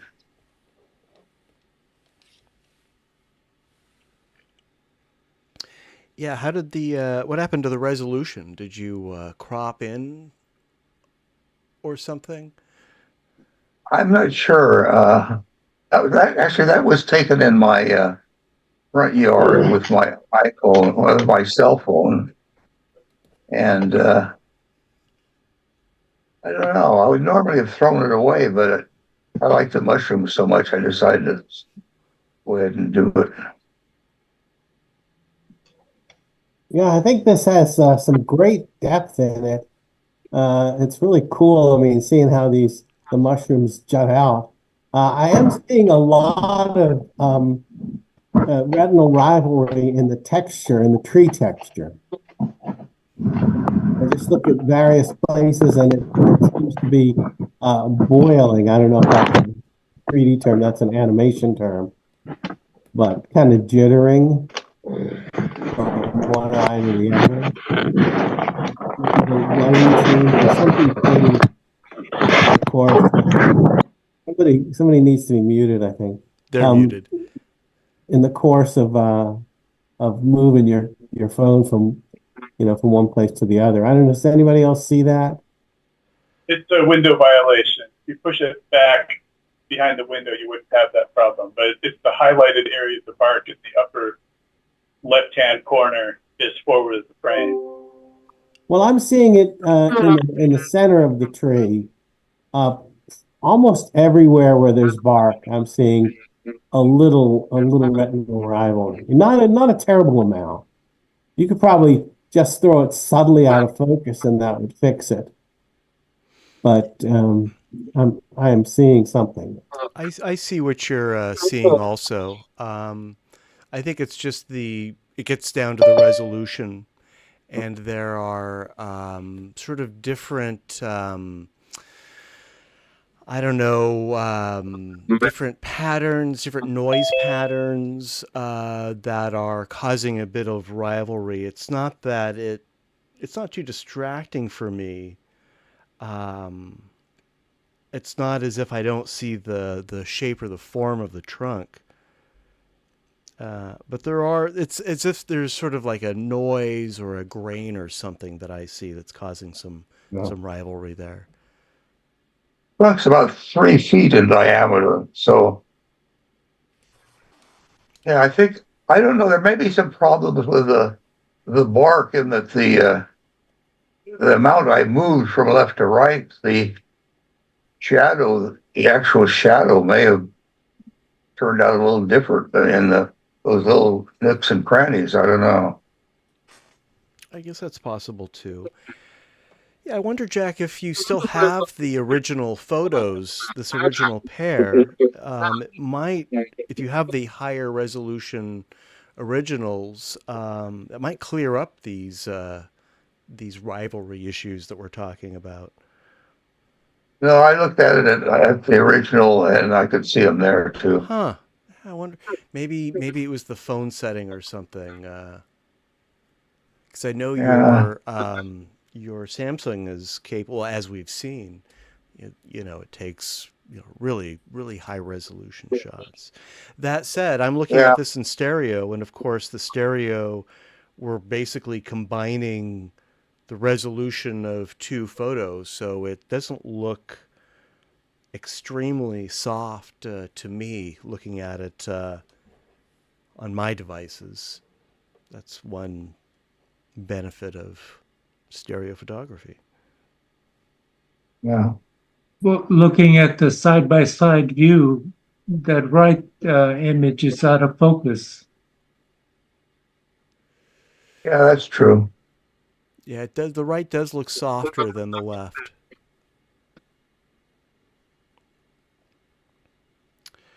All right. Well, I think it's a lovely image with a perplexing technical glitch, we'll say. But are those mushrooms still there, Jack?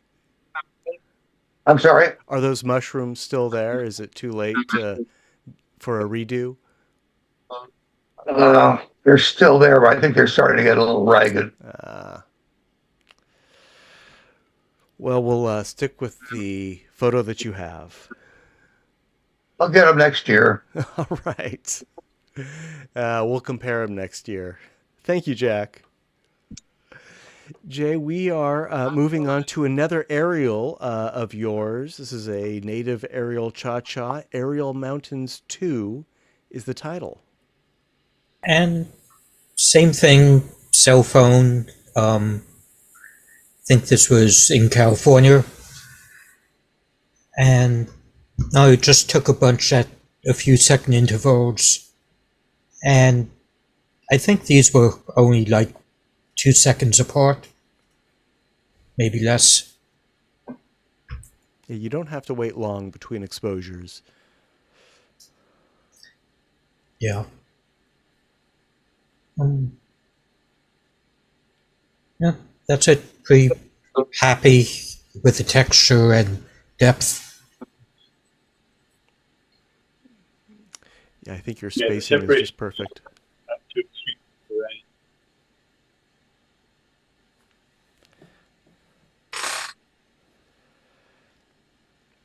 All right, thank you, Jay. Thank you. Oh, and we've got one of mine up next. The title is First Admission, and that tells you the subject as well. I'm not entirely pleased with this one. The subject is really intended to be the cables above the street, but because of my angle and I think because of the wide lenses I was using, that little cart really sort of became the subject. If I was using more telephoto lenses, then also the people in the yellow vests wouldn't appear so far away. They'd appear to be as close as they actually are. And then finally on this one, which I'm not really that satisfied with, I had to do a lot of work to this because I had been shooting a very bright scene and I had my camera set manually, and this was actually in dark shadows. So I ended up doing a sort of a high dynamic range with 6 different exposure levels that I made in Camera Raw, but I really did the high dynamic range by hand. I just stacked these layers and then erased the darker scenes to reveal the lighter scenes underneath where necessary. And there are some artifacts. There's an artifact at the far curb. I think there are some other artifacts also. So it turned out better than I thought it would, but it's not exactly the photo that I was after. One more thing I'll say about this: I've spent a lot of time over the past 30 years in this neighborhood, and this is the one angle you can shoot this area, and it still looks more or less like it did 30 years ago. Everything else around it has been torn down, rebuilt, and of course right behind me is the Transbay Terminal and the Salesforce Tower, which really redefines South of Market in San Francisco, but you can't see that from here.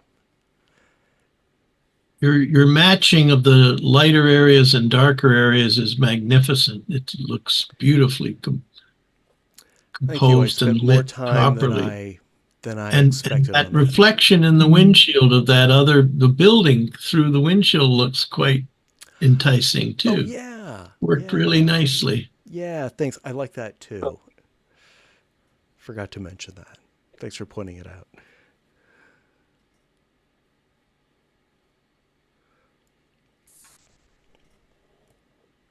Well, from when I'm doing my stuff and all that vintage stuff, I'm a monster on tram lines, telephone wires, and things. I try to get rid of most of them if I can. Clone them out or get rid of them. But that's in a thing where you're focusing on that stuff, it came out very nicely, actually. I would be curious to see what a converter would do to one view of this, what it would do with those cables. They do tend to trip up on those. That would be a good test. Take one half and convert it and see what it does to it. Yeah, I'll probably do Good Yeah, good idea. Conversions I've seen generally make cables and tree branches point straight up to come forward. Yeah, I've seen some weird telephone lines and telegraph lines, and they just AI does not know what to make of those. And I bet if you converted one half, the guys at the back with the yellow jackets, their heads would not be on top of their bodies, just from experience. Right. You could shift them quickly, but they would be somewhere else, farther forward, probably. I've noticed that too, yeah. All right, well, thank you, everyone. Let's move on to one by Steve. The title being Big Jiminy. I think we know who Jiminy is here. Still muted. Okay, yeah, I did a presentation at the Disneyana Club. These are a bunch of Disney collectors and Disney fans, and this woman had wall-to-wall Disney collectibles. I mean, every square inch of her house was just covered with Disney stuff. So I took some pictures, and it's just shots with my Samsung phone. And I kind of took a page from you, Matt, because the lights, I'm kind of shooting the lights coming towards me, and I kind of like the way it lights up, edge lights, Jiminy. Other than that, it's just pretty straightforward. I mean, I did some cropping and a little color manipulation and affinity.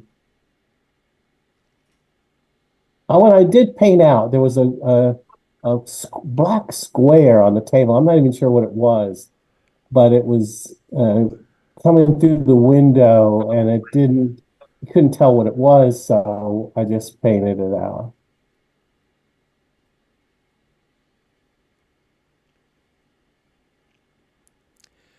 Yeah, it's nice.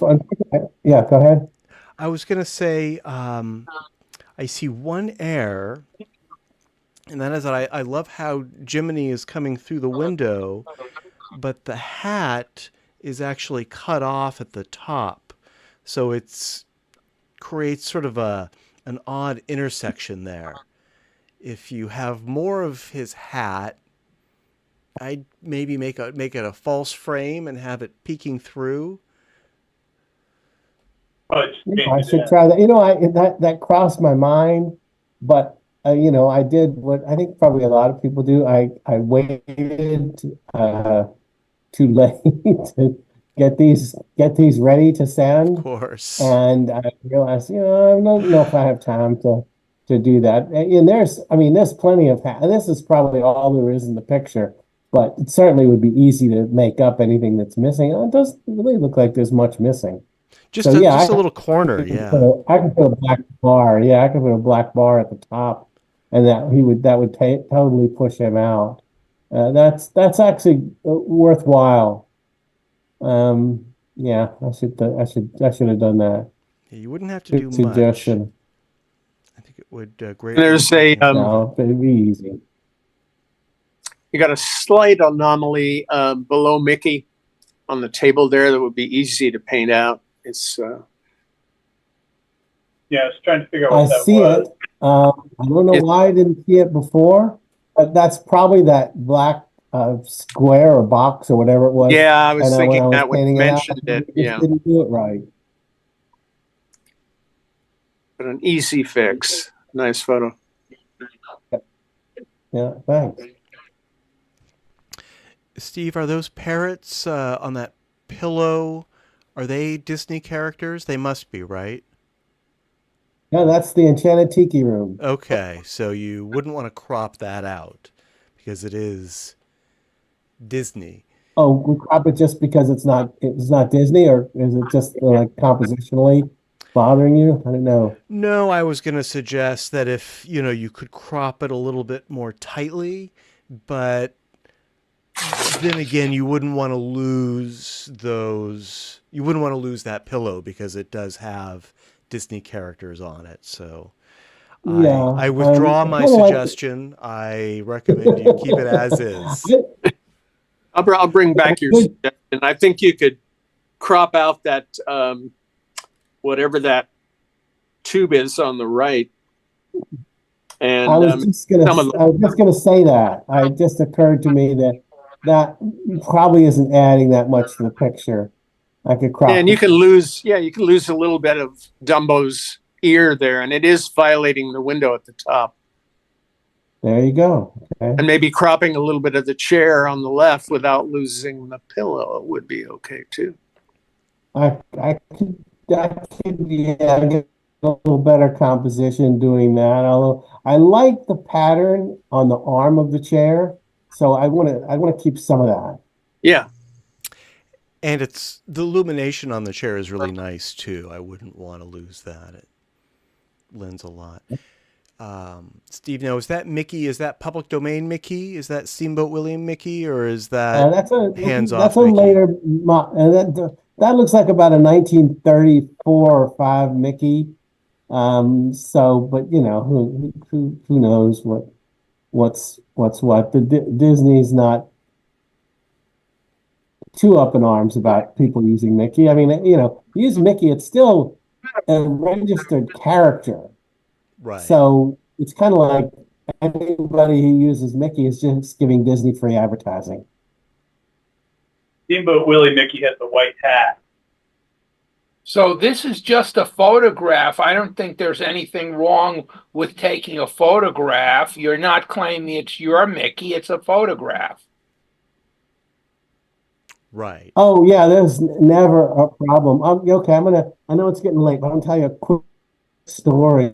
I had a job interview at Disney and I showed my films, and one of my films, which is sort of a self-portrait, has a clip from a Mickey Mouse cartoon. And so they're running the films, and I realized, oh my God, I'm sitting at the Disney studio and I'm about to show a film I stole from them. And I even thought, oh, maybe if I trip and accidentally unplug the projector, we can just stop the whole thing right there. And I let it play and nobody said anything. Didn't matter. It was the last thing on their minds. I read somewhere that they don't rent costumes of Disney characters because they're afraid of someone committing some horrible crime dressed as a Disney character. Has anyone else heard about that? I've never heard that. I've seen some Disney characters on Hollywood Boulevard that seem to be up to. Yeah, they're in Times Square. And I think I've seen them in costume stores, and certainly you could make your own. Wait a minute. Was it you, Steve, who submitted a photo of 2 Disney characters with their heads off? Yes, I did. That was in New York, and then I submitted one on Hollywood Boulevard. I think there was a Mickey, or maybe it was somebody else. But yeah, it was definitely. There's lots of Disney characters, so yeah, I think maybe that's not a true. I'm glad my thought was an old wives' tale. I'm glad you can rent the costumes.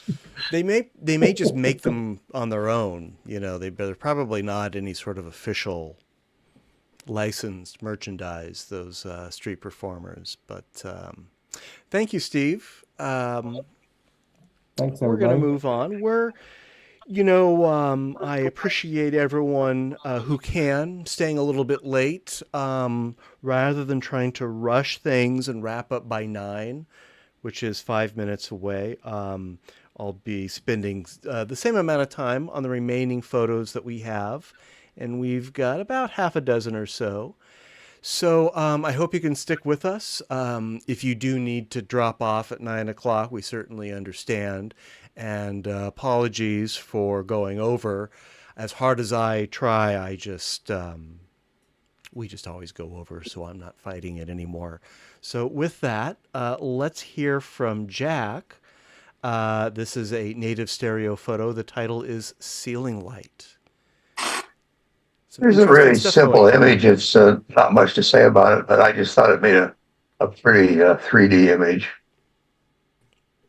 It's hanging down from a ceiling in a coffee shop. Is there some reason the color doesn't match on the left and right image? Yes. That's just a way of trying to bring out the what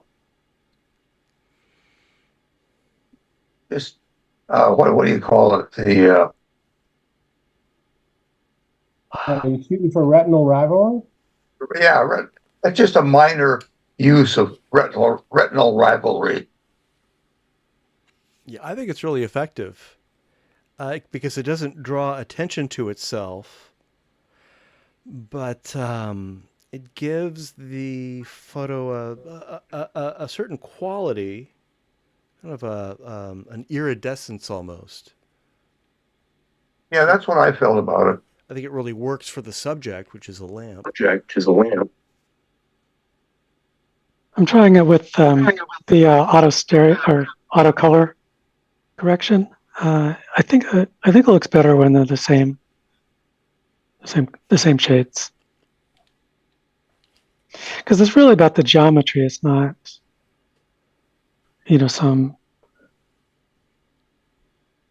some subtlety of color or anything.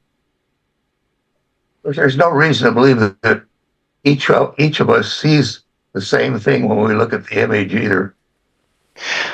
Right, and when the shades were a little bit different, then nobody notices. But if they're different enough, then it could be a distraction or a feature if you like it.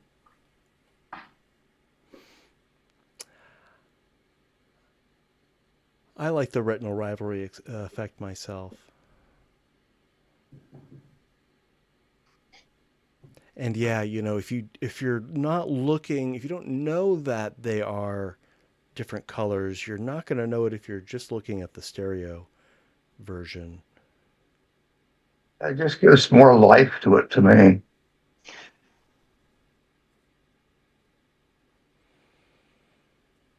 Well, I like to do things strange anyway. Yeah, I like to too. It's you can often find interesting effects. We've seen some great lamp stereo photos this past year or two as well. Well, thank you, Jack. And this is a lot great prettier subject. than any other lamp I've ever seen in a coffee shop. Yeah, it's a great subject. Let's take a look at one by Steve. Steve, I'm going to put you in the hot seat because we've got two in a row from you. This coming up next is Rainbow over Animal House. So this is in my neighborhood. Last week I was taking a walk and there was a pretty distinct rainbow. And I often walk by this house that has all these sculptures of real and fantasy animals. There's a dragon prominently on the left-hand side. And I wish I could have gotten the clouds on that. Behind me were these really beautiful fluffy clouds. Maybe that's related to why we were seeing a rainbow, because the sun was coming through the clouds. But I couldn't get the rainbow and the clouds in the same picture. So anyway, I like this house. I mean, I saw it kind of build. It was a really boring gray box. And then they built it up and redesigned it. And then they started adding all these sculptures. There's even a Popeye in there. It's kind of out of place because it's not an animal. It's kind of anything goes. It looks like they trimmed that tree on their side of the property line. Maybe, I guess.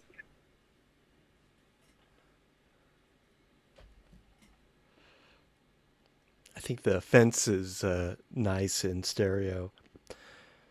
My Lume Pad is having a lot of trouble with it. It just doesn't do well with those sorts of high contrast fine details, but everywhere else it looks really nice. Yeah, well, the vertical, a long line of vertical things can be a problem, especially with stereograms, because you can have difficulty figuring out which ones you need to converge. But I'm not having a problem with the these prism glasses or mirror glasses.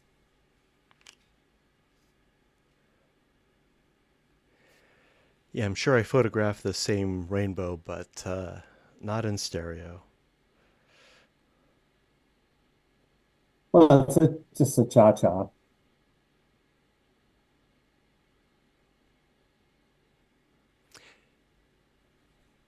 Now, do the physics of rainbows allow rainbows to actually be photographed in stereo? Could you have a wide enough hyper rig to actually photograph a rainbow in stereo, or is it always going to be at infinity? Infinity. Well, it's not a physical thing. It's a distortion of light. So I probably couldn't get a 3D image of it. It's not a 3D object. It's not an object at all, like you say. Yeah, I mean, didn't I just say that? Yeah, it's a mirage. It's not. Yeah, it's not a literal thing. It's a phenomenon. Yeah. So we'd have to enhance it in post. You have to have enough moisture in the air for a hyper to see the rainbow with both eyes. But I think there would be an unexpected depth issue. I think that was Tor. I'm having a little trouble hearing you. Are you far from your mic?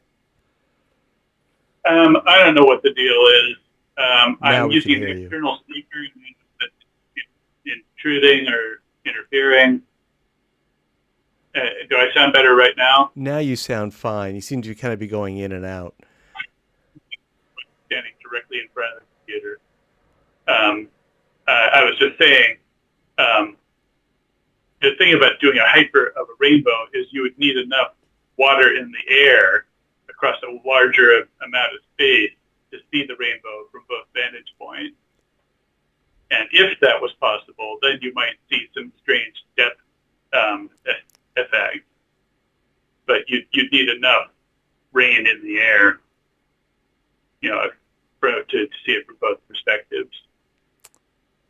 Well, now, didn't somebody take pictures of the aurora borealis in 3D? And is that a different thing? That's a different thing. Is it aurora borealis? Is that like clouds or something? You can think of it like clouds, yes. Okay. Yeah. All right. Well, thanks, Steve. Let's look at another one by you. Do not sit. Yeah, this is the same house. I wish I could have gotten a good 3D angle of like one of her walls, but it just didn't have. So this is from a similar area. You can see the same light coming through, and just do not sit, because she said, don't sit on that, just because the fabric was getting kind of worn out.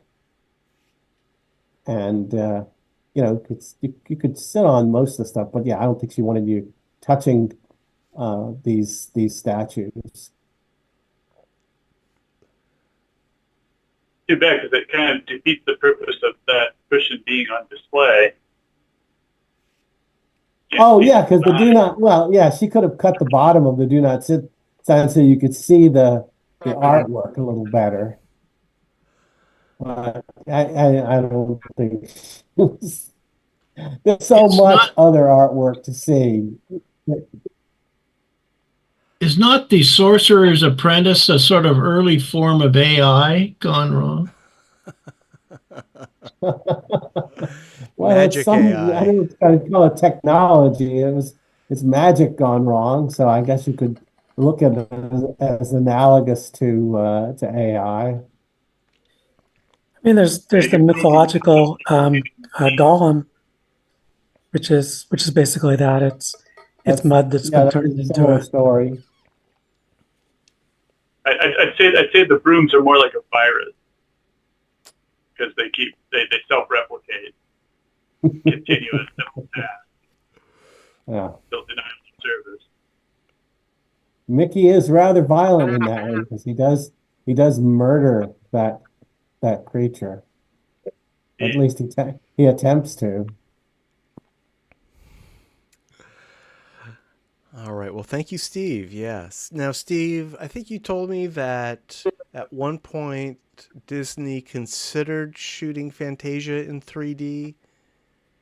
I have heard that, because Fantasia was the first film in stereophonic sound. Yes.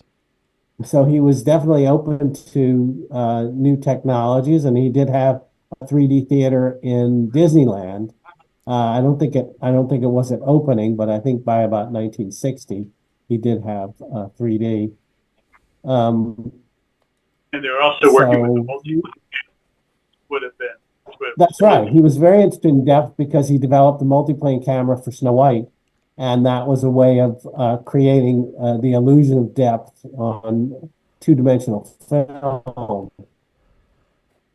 So I think there was so much other stuff going on. And but the technology did exist in 1940. It would have been maybe interesting. It wasn't advanced enough because it was another 13 years before it hit the mass market. Well, today, of course, we can just convert it. run your DVD through your Lume Pad. And some of the older members here have seen my images from Fantasia, which is sort of my #1 film for what should be converted to 3D. That's right. You've done your own conversions. Yes, one frame at a time. All right. Thank you, Steve. Bob, thanks for hanging in there. We've got 2 of yours coming up. I didn't intend to make you wait until the very end of the evening, but appreciate you hanging in there. What we're looking at now is called Chinese Lantern.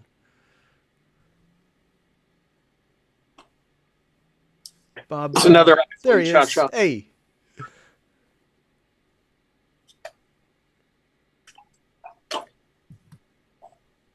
But my Lume Pad is acting up here. There we go. Oops.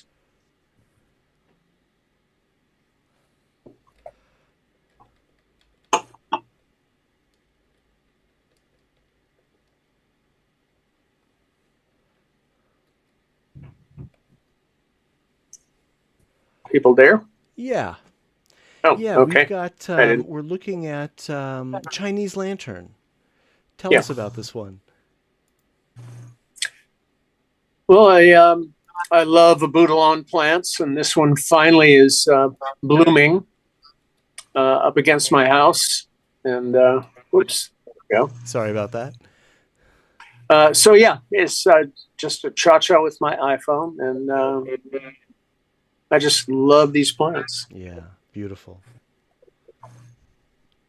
I've seen them before, but I've never seen them in this sort of geometry with a big open shelf. Great. I've got a lot of shots of they're all different. The blooms are coming in at different stages, and they're different colors, from purple, reds, oranges. Does that plant eat insects, sort of like a pitcher plant? It kind of looks. No, I don't believe so. Not like at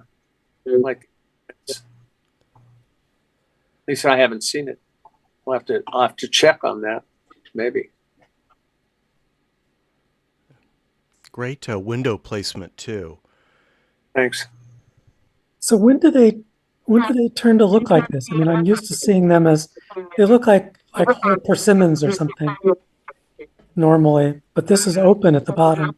Yeah, no, there are a lot of different types. Generic, it's an abutilon plant, and they go by different names.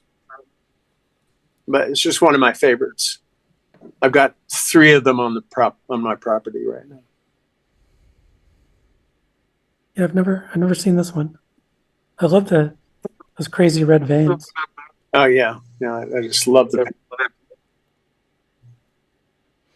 Great subject. Yeah, great subject, great color. I love, the even illumination. I don't see any hot spots. I'd love to see more inside of that blossom, but as it is now, it has such nice texture. It's I just want to reach out and grab it. Do you have it in higher resolution? Well, this is, cropped and resolved down. So, yeah. But you don't have a higher resolution at this size? I'd have to check the original. It didn't bother me. It seems sharp. Yeah, it's fine for our purposes, but 1080 high is not that much. I'd like to see it. Oh no, I have got much more. I mean, the iPhone 15, gives me at least 3 times that. Yeah, I'd love to see it in stereo at that resolution. Mm-hmm.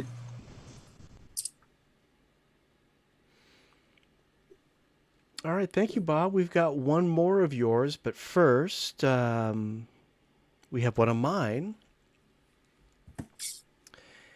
The title is Free Bollywood Choreography Class at Salesforce Park. And,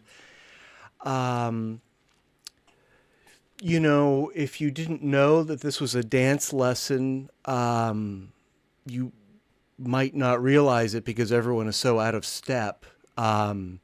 It's just chaos. It would have been a much better photo if these dancers were actually synchronized.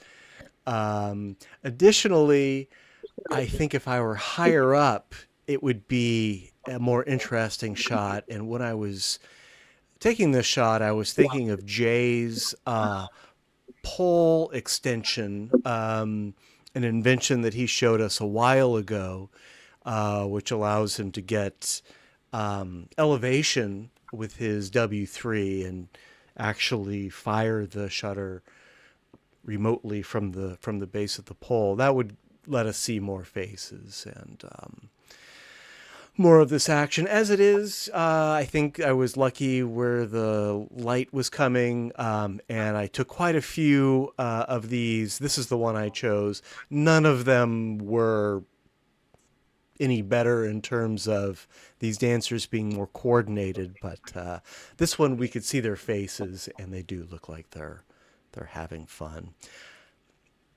I noticed when I looked at this on my 3D TV, it looked really grainy, which is something that I need to look into. I think that is an artifact of my cameras.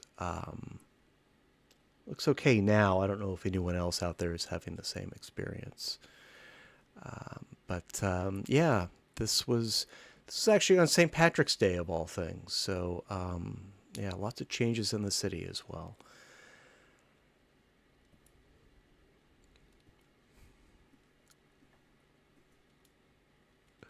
All right, let's take a look at our last photo of the evening.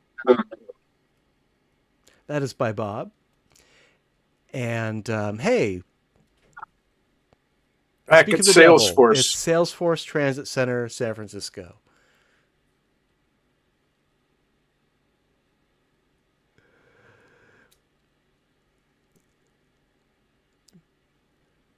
And yeah, when that comes up for you, Bob, take it away. No, I'll be here. I don't really have a lot to say about it. I just like the composition and was curious how people responded to it. Was the plane there, or did you add the plane? Well, I could take a vote. It was added, but it was added very well. It's just a little bit below the clouds. Yeah, thanks. Yeah, it is added. I couldn't decide, but I like the composition with the plane. So, Yeah. and since it is the transit center, I thought it was appropriate. So. No, it's perfectly fine. You For me, the interesting could thing have is put a the, bus up there if it was a transit center. Yeah, right. It's the alignment of those buildings, each going deeper, deeper, and upper is fantastic. The way you got those composed or found the spot for them, Thanks. even without a plane. Yeah, I liked it with that, but it kind of balanced it nicely for me just to have it there. Indeed, wonderful. Yeah, I think this really the works. filigree pattern in the paneling in the middle, Yeah, is pretty famous. It's called a Penrose tiling, mm-hmm. and it's a tiling of the plane using two identical shapes, and you can tile the plane infinitely far, but it will never create a repeating pattern. So it's called an aperiodic tiling, and in the mathematics community, it's they're really having their moment in the sun. Somebody figured out an aperiodic tiling that has only a single unique base shape.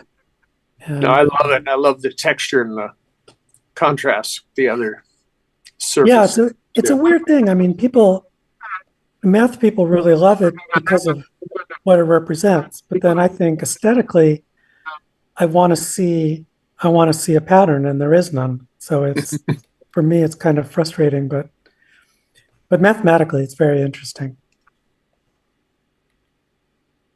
I think they also used a similar tiling in the floor tiling somewhere in that building, but I haven't been in there. Yeah, I haven't explored the inside that much. I love the garden on the roof. I haven't been up there either. I have to. Oh, you should see it. It's fantastic. Well, you Maybe we just could, saw a Bollywood dance rehearsal, so you get a sense of it. Maybe we could do a field trip there. It's a great location. Yeah, very photogenic. Okay, well, thank you, Bob. That Thank you. is the last photo of the evening. We are not done yet, though, if for those of us who have access to a computer and who would like to participate in our straw poll. I'm going to put that in the chat here in just a moment. As soon as I find that. And I'm going to have to take off. Yeah, I appreciate you staying late. Can I say one thing real quick? Absolutely. Hey, it's Evan here from the Internet Archive. I wanted to invite you all. We are going to be showing a public domain film, Audrey Hepburn's Charade, not this Friday, but next Friday evening at 6:30. So if anyone would like to attend, it's at 300 Funston Avenue in San Francisco. And I have, normally the tickets are $5, but I have a friend's discount for you all. So then it's free. So if you want to attend, it's not this Friday, but next Friday. And I figure you're all film enthusiasts. So I'd just like to share that with everybody. Oh, thank you, Evan. Yes. A great movie, too. Yeah. Will you pay the airfare from Toronto return to go see it? The discount codes are not that deep. Oh, okay. Is that the Stanley Donen? Yeah. All right. Well, thank you, Evan. And for those who haven't, the Internet Archive, and Evan in particular puts on some great events, and a couple of us have been to them, and hope to see you there. Yes. Here's what we're going to do. I'm going to go through the slideshow one more time. I've put the link to the straw poll in the chat. And what I would like those of us who have access to a web browser and who can do this right now, I'm going to run through the slideshow again. I'm just going to spend maybe 2 or 3 seconds on each photo just to so we can remember what we've seen. And then I'd ask that you select your 3 favorites from the evening. This isn't a competition. This isn't about winners or losers, but we do want to have a sense of what we all liked best. So let me share my screen again, and we'll run through this.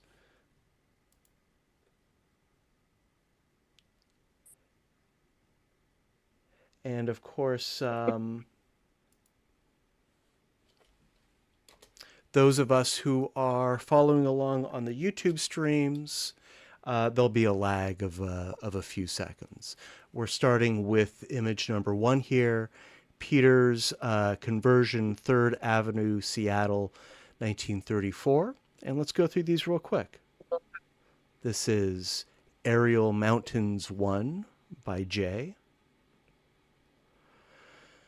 Lakeside Park and Mount Osorno by Oleg. View of 345 California Street from Battery and Halleck Alley by Matt. Selfie on Cobblestones by Bob. Statue in Garden by Jack. Banff 1962 by Peter.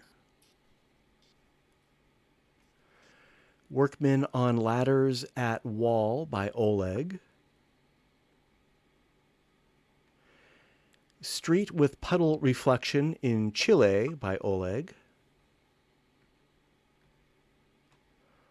Pontiac and Tree by Peter. Sunset by Jack. Please consider the auto-adjusted one rather than the original one.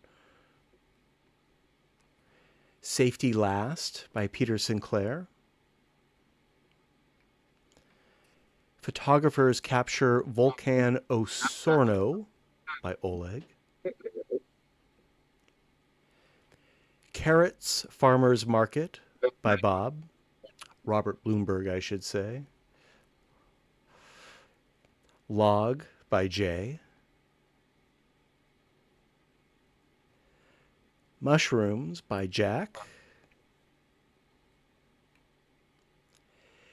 Aerial Mountains 2 by Jay.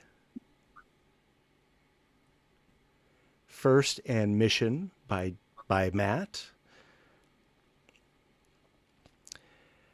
Big Jiminy by Steve. Ceiling Light by Jack. Rainbow Over Animal House by Steve. Do Not Sit by Steve. Chinese Lantern by Bob. Free Bollywood Choreography Class at Salesforce Park by Matt. And Salesforce Transit Center SF by Bob. So let's spend no more than 2 minutes selecting our 3 favorites from the group. Now, wait a second. It says at the bottom, voting ends in 14 hours and 40 minutes. You've got... I would like that amount of time to try to decide amongst these. Because these are so many beautiful ones. It's a tough it's the hardest choice you're going to make for the rest of the day. I can assure you of that. Yes. If you really need 14 hours, we can review the results when we meet again next week. I'll mail it in. Okay.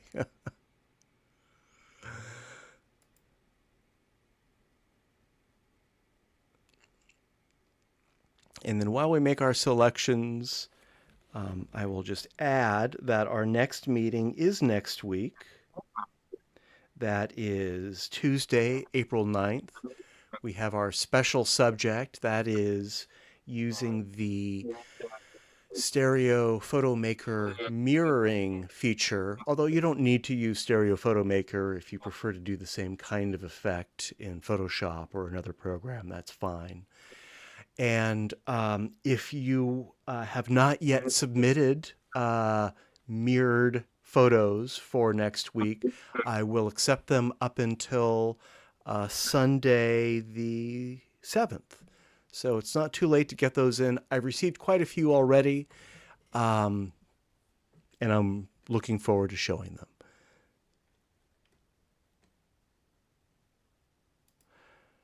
Okay, does anyone need more time making their selections?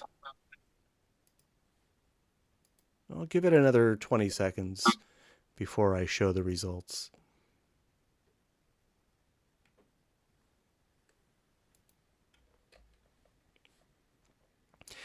And next week I will make a better effort to wrap up by 9 o'clock. I really do appreciate your time. I just hate to rush any of these photos.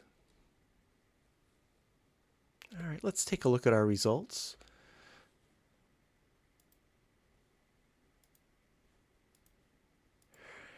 Here we go. Thank you for selecting my California Street Cha-Cha. I guess technically it's a tie with Bob. That says a lot. And Oleg tied with himself and Bob. Bob is everywhere here. So, of course, this isn't a very scientific result. We have a pretty small sample. Nevertheless, I think this does indicate that we all have our own opinions about what we like and what we don't like. But thank you very much. Before I call it for the night, there are a couple things I wanted to show. We were talking about Harold Lloyd. There are a couple of photos, a couple of books of his stereophotography that have been printed. And both of them, these two are both very flawed. The Nudes is published in full color anaglyphs, not the best way to view stereo photos in my opinion. And this 3D Hollywood is very nice, side by sides, but some of them are pseudo. And there's nothing anyone can do about that. That's all I have for the evening before we shut down and regroup next week. Does anyone have anything they would like to share or add? I would just like to announce on that voting that's the first time I've ever got a vote on anything. Oh, wow. And I'd like to thank my mother very much. Right. Well, congratulations. That's great. Yeah. Actually, looks like you got 2 votes for two different photos. So I know I'm in shock, but that's a great system there. That whole thing of voting quickly with result. Blah. I don't know why other places don't use this system. It's marvelous, in my opinion. Well, I'm actually thinking of stealing the Cascade Stereo Club's voting tool. They have a nice thing that Herb developed himself that lets you do it on a smartphone. And anyway, Straw Poll is nice. They handle it all. And thank you, Peter. Yeah, as I said, we used to be a competitive club, and then I said, hey, we're not competitive anymore. And then everyone said, well, but we still want to see the scores. So I think this is a fair compromise until we come up with something a little more sophisticated. But yeah, we do like to see the favorites. All right, thank you, everyone. I hope to see everyone next week. Good night, all. All right. Right all.